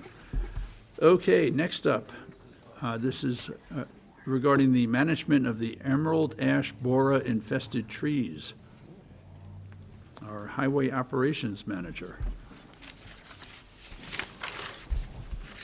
Good evening, Mitchell Smith, Highway Operations Manager. Tonight I have Rachel Vogt with me, owner of Pleasantscapes. The emerald ash borer will be like probably a small portion of this. Two things kind of brought us here tonight, and the bigger one that comes up is how do we come up with tree replacement? So the emerald ash borer, just kind of touch briefly on it. So that's something that's been in New Hampshire since 2013. Cheshire County, it showed up in 2019. They say like a 3 to 5 year window, it completely kills the tree. The highway manager at the time, he did try treating the trees back in 2019 with Bartlett Tree Company. Basically with the same outcome. You know, he put a bunch of chemicals in the ground and we ended up taking the tree down anyway. So, and these are, you know, the two managers before me, you know, they decided the best practice would be just to remove them and come up with a suitable replacement. And I'm sure all you saw the email from the director about the trees I'm doing on School Street. 3 of them are the emerald ash borer, and that's kind of why he wanted me to just touch base a little bit on that. So going into tree replacement, unless anybody has any questions on the emerald ash borer. I mean, it's kind of old news. It's been around for quite a while. Anybody? Questions? Perfect. So when I took over this position, one of the things I really wanted to do was pay attention to what we did put where. You drive around, there's a lot of trees just butchered by tree companies, by us, from sidewalks, travel lanes, and I really didn't want to do that. So luckily, I've known Rachel for quite a while, and I don't know how she doesn't block my phone calls, but she is always more than willing to help, and, you know, I'd kind of like to turn it over to her a little bit, just to kind of let her fill you in on how we come up with it. Yes, ma'am, please. Good evening. My name is Rachel. I have been studying environmental horticulture for over 25 years. I am a big advocate for pollinators and all the things that will keep this city green. There is a delicate choice that has to be made every time we plant a tree somewhere. You know, there's a balance between infrastructure, pedestrians, and nature. So depending on the location of the tree it really makes a decision on what we want to choose. So everybody wants to put in native, and I'm a big advocate for native species. However, in the wrong places, native species can cause some serious problems. If you have oak trees, they create a lot of litter. It's very expensive for the city to clean up. There are other choices, and I believe that there's choices that you can make that can have certain hybrids that can provide the right tree that will live for a very, very long time. It will provide the shade.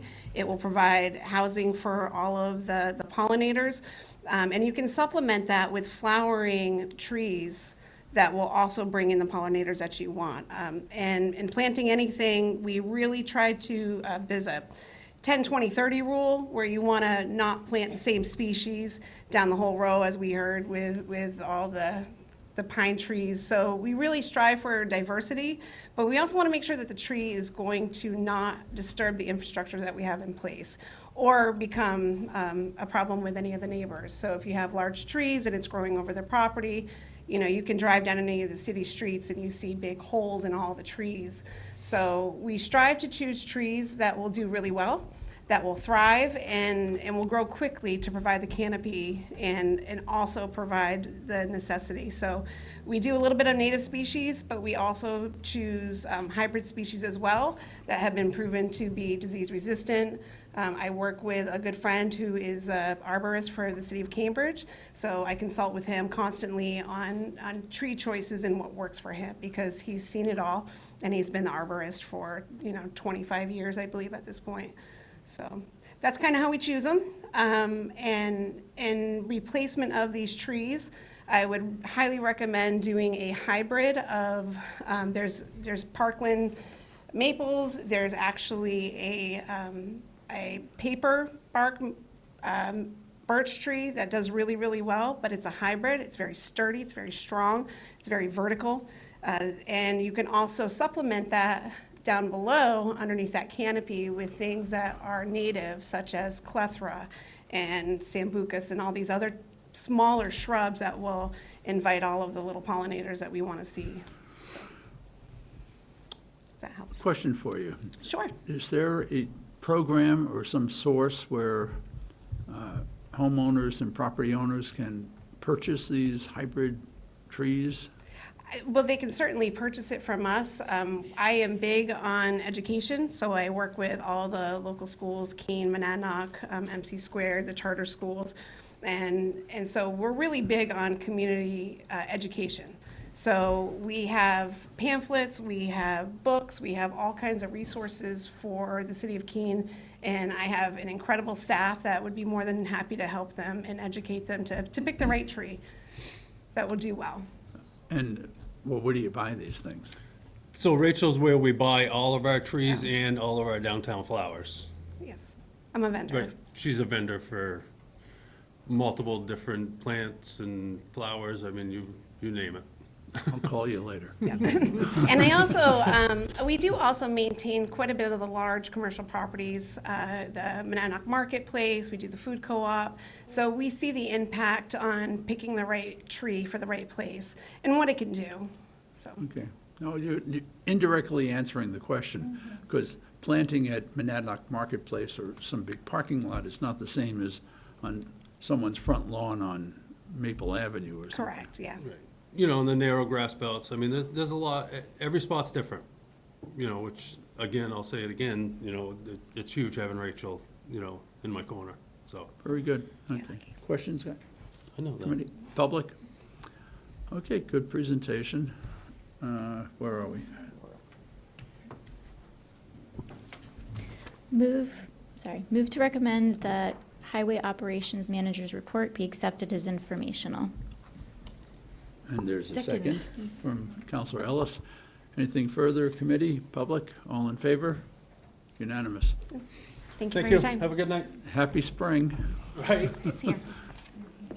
Okay, next up, Counselor Favelis has sent in a request for some information, which is turned into a presentation outlining the role of contractors and consultants.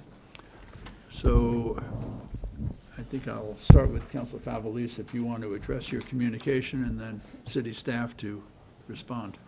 Sure. Thank you, Mr. Chair. Just really briefly, because I know that this is in writing in the packet and we've talked about it a little bit at council when it was being referred. I wrote this letter to the city manager in response to questions about a number of projects where the city is using outside consultants, outside contractors to do work.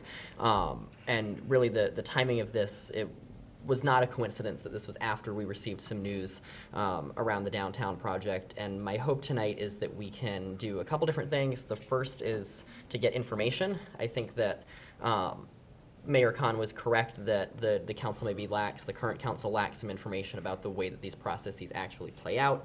What are the evaluation criteria for when we do a project in-house versus when we go out to a contractor or a consultant? When we are selecting a contractor or consultant, what are the evaluation criteria for selecting those and then bringing that recommendation to council? I think that'll be helpful for the committee, for the council, and also for the public. And my hope also is that this can be part of a conversation, a larger conversation about any way that we, maybe need to maintain existing policies and practices that we have, as well as some areas where we may look to tweak them. So I appreciate the city manager and her team pulling this together and being responsive and collaborative, and I look forward to what we're going to learn tonight. Thank you, Mr. Chair. Don Lucio, Public Works Director. With me is Yves Gakunde. Purchasing Manager. So I'm going to start by trying to answer some of the councilors' questions, and then I'll turn it over to Yves to talk about his side of the equation. So the first question that I heard there was, when do we use consultants versus city engineering division? Now, behind me in the audience tonight is Brian Ruoff, our city engineer. He is the head of a very qualified and talented group of folks, but they are a pretty small team. They're pretty lean. So when do we do the engineering services in-house? I will tell you that team is really more generalists, right? They're not specialists, they're generalists. They're really, really good at basic civil site infrastructure, water and sewer, drainage, roadways, sidewalks. That's their kind of bread and butter. They mostly will work on projects where the outcome is pretty well known in advance. So for example, Island Street was a pretty significant reconstruction project, did a lot of road work, water, sewer, drainage, sidewalks, the whole nine yard. A lot of work was done, but if you look at the map of Island Street after it was done versus before it was done, we didn't really change anything, right? We knew exactly what it was going to look like afterwards because we didn't really change anything. So that lends itself well to their skill set, because when you get into these projects with a lot of public involvement and what should this look like? I don't think I need to tell this committee just how many meetings and how much time it can get involved with some of those types of projects. So when we do have projects that have that high level of public involvement, we generally will farm those out to a consultant just because they have more staff to call on. So for example, I mentioned Island Street. Roxbury Street was another one. It was a full reconstruction project with water, sewer, drainage. In that case, we replaced a 36-inch drain pipe with a 60-inch drain pipe. These were pretty significant civil engineering projects. But again, it wasn't like we were going to the community and say, what should Roxbury Street look like? We knew it was going to look like exactly what it looked like before. Sewer main projects, those are meat and potatoes type stuff for Brian's team. For consultants, it's like just the opposite, right? Where we have projects that require specialized training, structural engineering, geotechnical, traffic design, traffic modeling and that sort of thing. Soil scientist, if we need to do wetlands mapping and that sort of stuff, we don't have a soil scientist on our staff. Landscape architecture, I like to joke, and I'm only half joking, that the only thing that engineers know about trees is that the green end goes up. The other time where we really tend to use consultants more than in-house staff is based on the funding source and the regulatory compliance type stuff. So when there's federal money involved, that brings like a whole new level of bureaucratic red tape and requirements, and it just becomes a lot for the staff to keep track of and keep on top of all the changing requirements. Regulatory type stuff, permitting, where, for example, DES wetlands permits, very time consuming, and again, we don't have the staff with that specialized training to do. And limited staff projects with just more staff requirements, bigger projects like the downtown, even if it wasn't for the public involvement, it just takes thousands and thousands of engineer hours to finish that design. It would have taken his entire team a couple of years to do that project, and they wouldn't have been able to do anything else. So, bigger projects like that.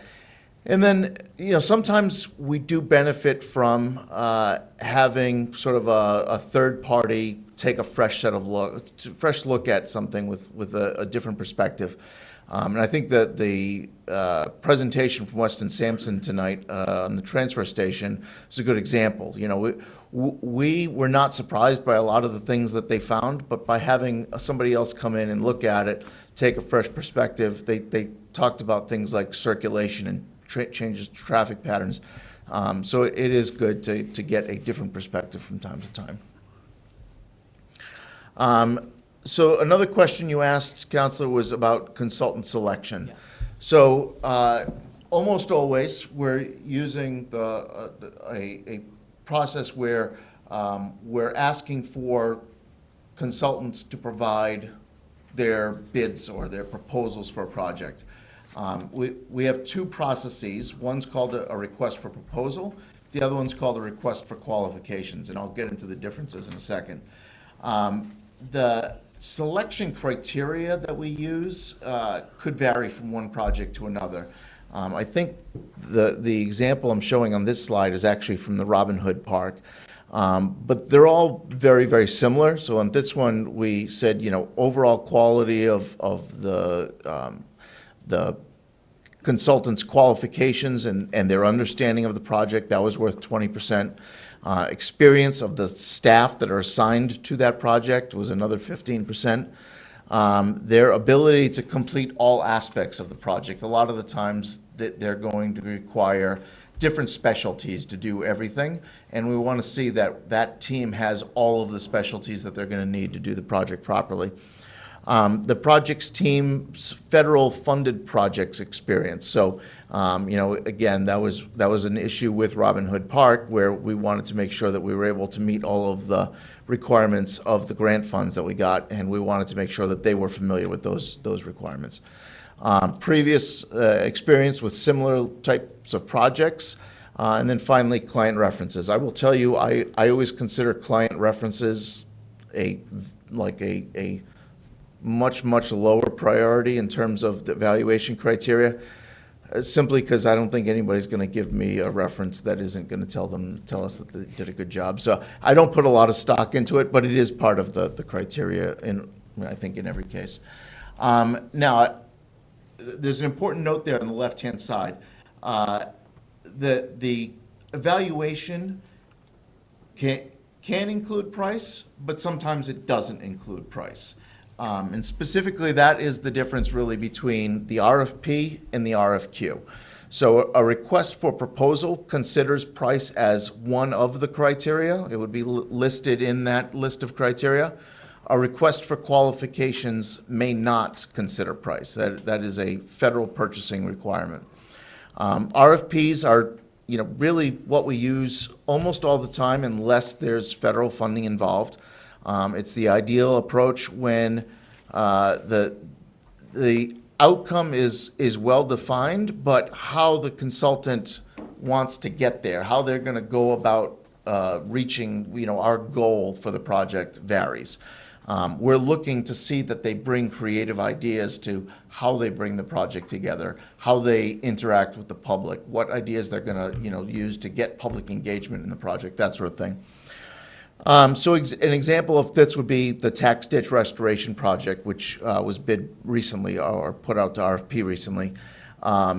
We know what the project is going to do. We know what we want them to accomplish. We want them to restore the functionality and the capacity of that particular tax ditch. But they may have different ideas about how to engage with the public, how to communicate with them, hold meetings versus doing mailers, that sort of thing. And we want to see some creativity applied to it in the RFP. On the other hand, the request for qualifications, as I mentioned, price may not be a consideration initially. Initially is an important distinction there. And this comes right out of the federal purchasing guidelines. It's 23 CFR Part 172 is the Federal Acquisition Regulations, FAR is the acronym.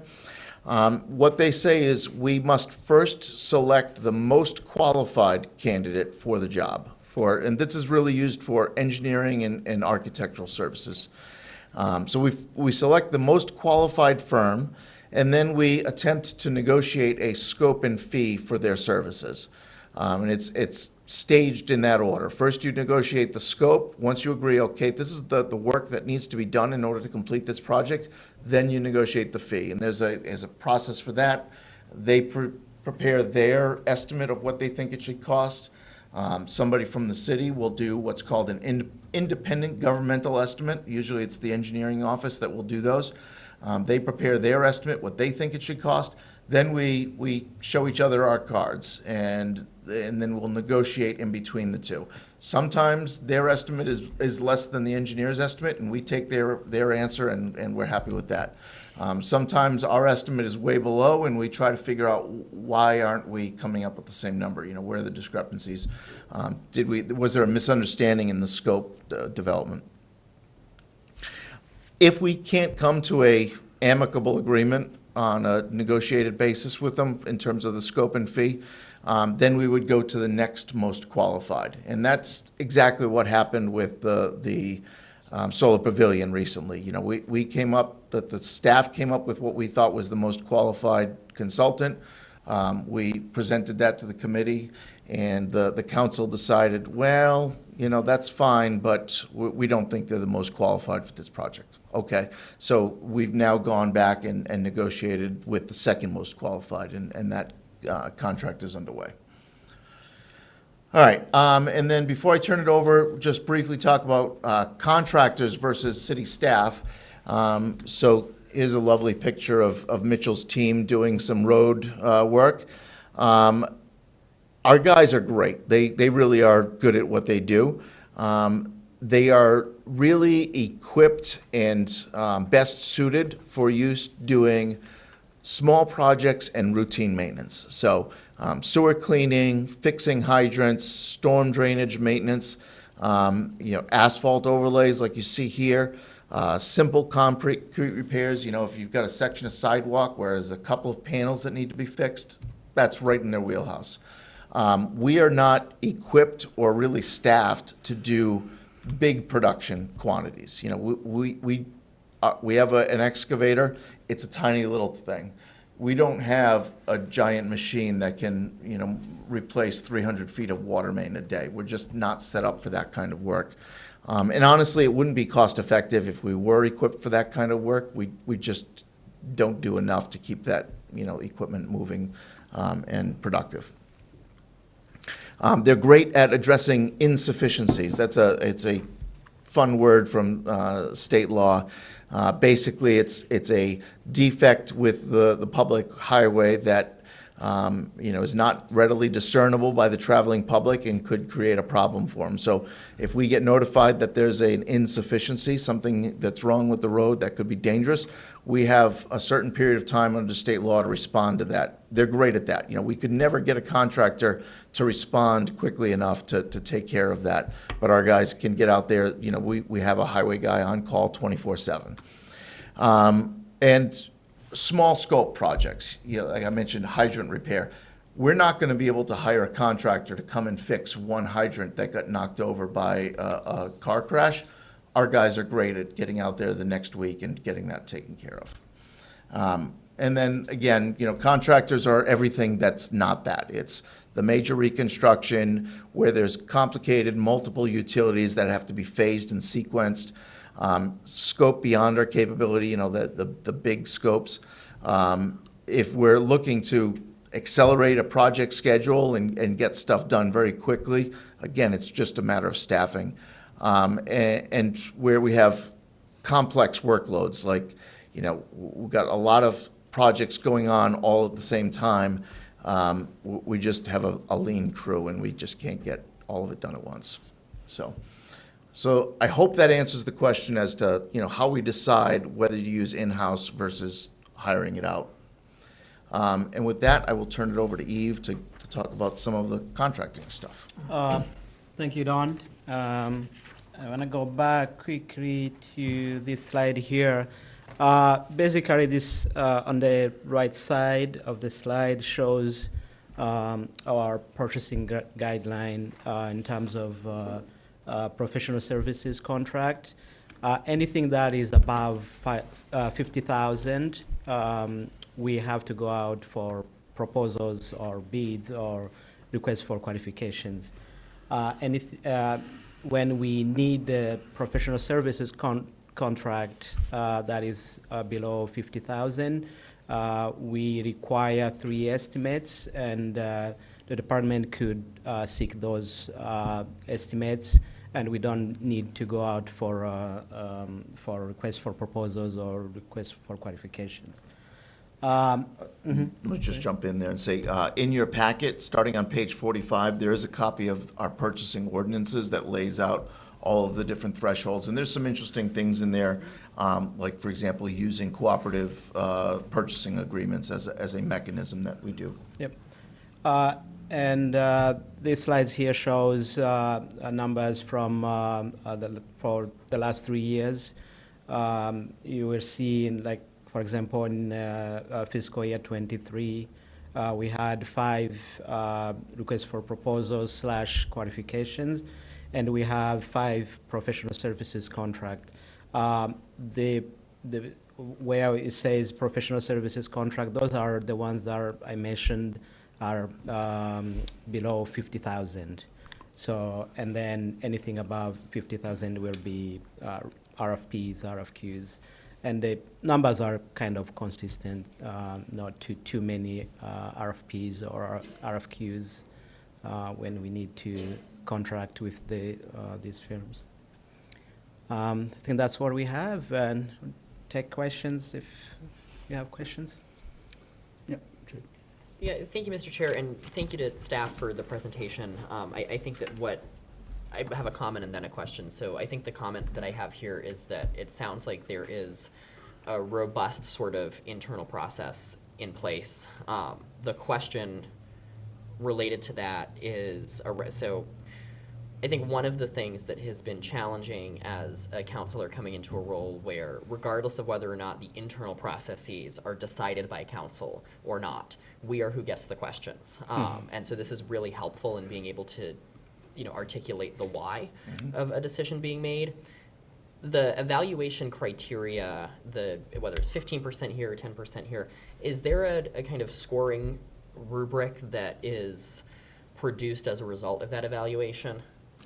Yes, there is, and oftentimes that the scoring results will be included in the memorandum that's advanced to FOP for their approval. I don't know that everybody does that, but that is often the case. Okay, if I could make it a follow-up comment, Mr. Chair? That would be a great. So I do not sit on FOP. I don't know that I have seen those scoring documents, and so that would be, I think that would be helpful to. Yeah, and I wanted to add scoring documents? A summary. City manager, yes. Not the actual documents, but the scoring memo that he's talking about. So there's a memo that puts forward a recommendation for a consultant, and then one, probably about a paragraph of that memo talks about, we had these 3 companies that bid on the project, and here's their scores. So it's usually just a paragraph in a memo that puts forward a recommendation. So it's presented to FOP, but then that makes it into the final council packet, the memo. That would be for projects. Right, yes. Certainly, we are not going to hear about paper towels and. No. Well, I mean, we have to trust the city staff process for regular purchasing. And I can just expand on the RFP review process as well. Ideally, we're getting anywhere from 5 to 7 proposals in a good situation. Typically, if there's more than 3, We will review the paper proposals that they submit, and when I say we, it's always going to be a team. Either the engineer and a couple of other folks. We usually try to keep at least one person from outside the department, so we have a little bit of a different perspective on it. But a team of at least 3 people will review those proposals, and if there's more than 3, we'll shortlist it down to the 3 or 4 that we want to interview, and then we'll interview them. In almost every case, we'll interview them. I can think of maybe 2 cases where we didn't interview because one was, so completely out of whack with the other that, clearly there was no way we were going to get over the fact that one consultant was charging 3 times more than another consultant, that sort of thing. But generally, we will do interviews with the top 3 or 4 firms, and we rank the interviews to come up with our final. Mm-hmm. And I would also add that because the RFP and RFQs are not just judged by the price, or the final candidate is advanced to council for approval. So any contract that is going to be about 50,000, and we select that candidate through an RFP or an RFQ process, it will come to council for approval, and then we move into the contract phase. City Manager. I just want to add a couple more things. The packets for FOP have the memo that are submitted by the departments, but I don't know that they always make it word for word into the minutes that are in the council packet. So you may have to actually look, if you're interested in what was proposed and details of the memo that came from a department head, you might have to actually look at the FOP or whatever the committee it is that was presented, because they don't always do word for word. So they may not include that scoring mechanism. And then secondly, I wanted to share, we do have a purchasing portal, which I think has been really helpful. So when I get calls from people interested in bidding on city projects, I send them there. I tell them to register so that they can be notified the next time we have a project type that they're interested in and that they can bid on. In addition to that, you can yourself, as a member of the public, look to see what we have out in terms of bids and also contracts. So past contracts, we started a few years adding the contracts on there, and really it was because it helped with transparency, and also if we were getting right to know requests, it's simple to say those are available here and just point people to that site. So if you haven't had a chance to check it out, it is free for us to, I don't say that very often, that's actually, a purchasing portal is free for us to be able to use, so it has been a good tool for the last several years. Several years, yeah.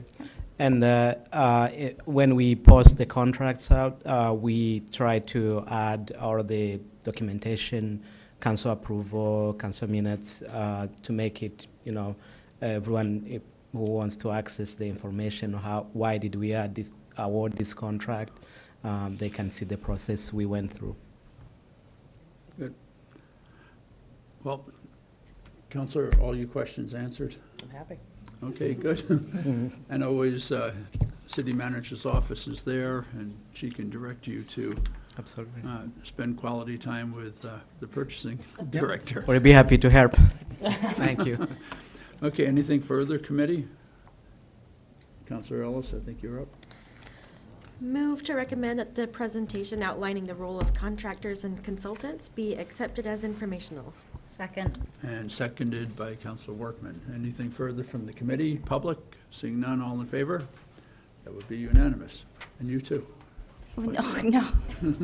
No, just one, before Eve leaves the room, I wanted to publicly recognize him for the donation that the city received, the $100,000 of value in donation of equipment. So he, he is part of a larger group a purchasing group, and they share information, and he does a great job at finding free stuff for us. So I just wanted to publicly acknowledge him. I thought you were going to say it's his birthday also. So. I thought he was donating $100,000. Okay, next up on the agenda, let's see, this relating to stop signs. Section 94-321 in the city code, and ordinance 0-2026-03. Yes.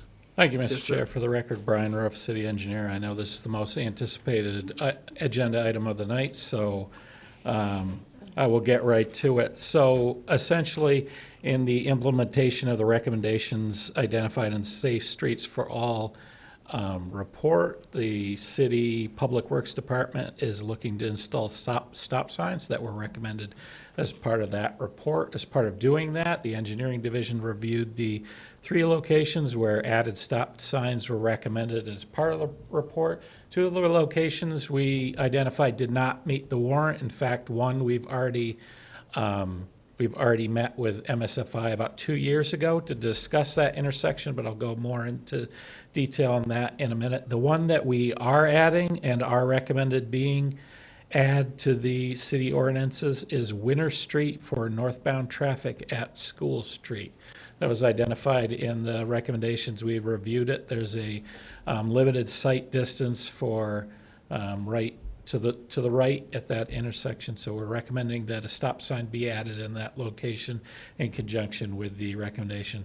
The other changes to the city code are essentially making all the wording consistent. If you recall, about a year ago, we went through the city code for all the signs and identified the ones that were no longer in the locations that were identified in city code. We did a really good job at that. Unfortunately, as engineers, we didn't do a very good job at looking at the grammatical entries, and there was a lot of inconsistency in some of the wording. So what we've done is cleaned all that up, so all the wording throughout the stop sign ordinance is consistent, adding the new stop sign, and then the other 2 locations where stop signs were requested by the public and added as a recommendation that we identified did not meet the warrant, just for your knowledge, and aren't being added as part of this ordinance, is the Lincoln Street and Roxbury 4-way stop sign. If you recall, about 2 years ago, we met with MSFI and identified essentially the four warrants that are required for a 4-way stop sign. They meet one of them, and that's the traffic volume for the major artery, which is Roxbury Street, being the over 570 vehicle trips per day, or excuse me, per 8 hours for that location. They don't meet any of the other criteria, so not recommended as far as the MUTCD. The other location, Forest Street at Chestnut Street, we don't recommend a stop sign at that location either. It doesn't meet any of the warrants for a stop sign to be added at that location. So with that, I'd try to respect your time and get through this as quickly as possible. I'd be happy to answer any questions. Committee? Yes. So first of all, I want to say that I am really excited about the consistency. Thank you. And second, as part of that, the roadway safety plan, there was that like running list of things to do to update. Is that getting updated, and where can we find that? Yes, so I keep as part of, I call it my CIP items folder, and as we update items on that list, I essentially check it off as being done, and then when it was done, and then what it was related to. As an example, for these stop signs, when we put in a stop sign, once they're approved by council, once we put in a request for the sign maker to install a stop sign, we put the exact ticket number that the request went in to track it back to that, and then highlight off that item's been done in that list. It's not publicly available online, but I'm happy to share it with you and what our status is so far with that list whenever you'd like. And potentially we could make it public as well. I could work on looking into getting that done. Sure. Yeah, Counselor. I think it would be helpful, and I think it also kind of adds value to that group who participated in that and who had those conversations, to be able to see that there's progress being made. It makes it feel like it's worth being part of that committee. So Sure. I think it would be helpful to to see that. That's great feedback, thank you. I've come to mea culpa a little bit, and the counselor is making me feel great shame. About a month and a half ago, I did start working on a presentation that I wanted to give to MSFI on just the first year of progress for the Safe Streets for All program. And I did get some stats from the PD, and I started putting that together, and then, stuff got in the way. So it is something that's on my radar as being something I owe you. Thank you. Don't feel so bad, Don. It's okay. You managed to keep the streets plowed this winter. Anything else on stop signs? We are sometimes called the Stop Sign Committee, but you may not have heard, maybe that's an old phrase. Okay, Jacob. Move to recommend the adoption of ordinance O 2026-03. Second. Seconded by Council Workman. Anything further, committee, public, all in favor? Unanimous. Thank you. And now, for the highlight of the evening. Thank you, Mr. Chair. Don Lucier, Public Works Director. I'm delighted to be here tonight to address the Parking Rules Committee. Very brief presentation tonight on the downtown project. Not a whole lot to report, except that the project is out for bid. It was advertised last week. Right now, the bids are due on April 16th, so we are looking forward to opening those bids on that day. Earlier, I mentioned cooperative purchasing agreements, and I planted that seed deliberately. And I don't know if I said it at any public meetings like this, but I know I've talked to some folks about a concern that we had with bidding it, in the spring, and potentially running into an issue with getting the traffic signal equipment in time for installation in Central Square. And we thought about one idea of actually reversing the sequence of the project, starting at the southern end and working our way north, because that would give us more time to purchase and have the traffic signal on hand. I think that idea was not well received, so we put our heads together and we came up with an idea. And essentially, we're going to be purchasing the traffic signal equipment outside of the contract through one of the cooperative purchasing agreements. So there's a couple that we can use. NHDOT has pre-bid basic traffic signal equipment, so you can kind of take it off of their shopping list. There's another company called Sourcewell that has the same sort of thing, where they bid these projects for multiple agencies. And as long as the vendor is willing to honor the bid price that they won for that bid, then you can purchase it off of that, and it meets the city's ordinance for purchasing competitively. So we are going to be purchasing all of the traffic signal equipment that way. That way we can get that purchase done and in the sort of in production while we're going through the contracting with our construction contractor. And with that, that's really all I have to report this week. Committee? Just a question for our ombudsman. I mean, since we made him sit here all evening, I may as well ask you a question or two. Lucky you. Yeah, I told you. Is the downtown community aware that April 16th is a big day, that the project is still alive and well? Are you hearing anything? Well, the newspaper just published it.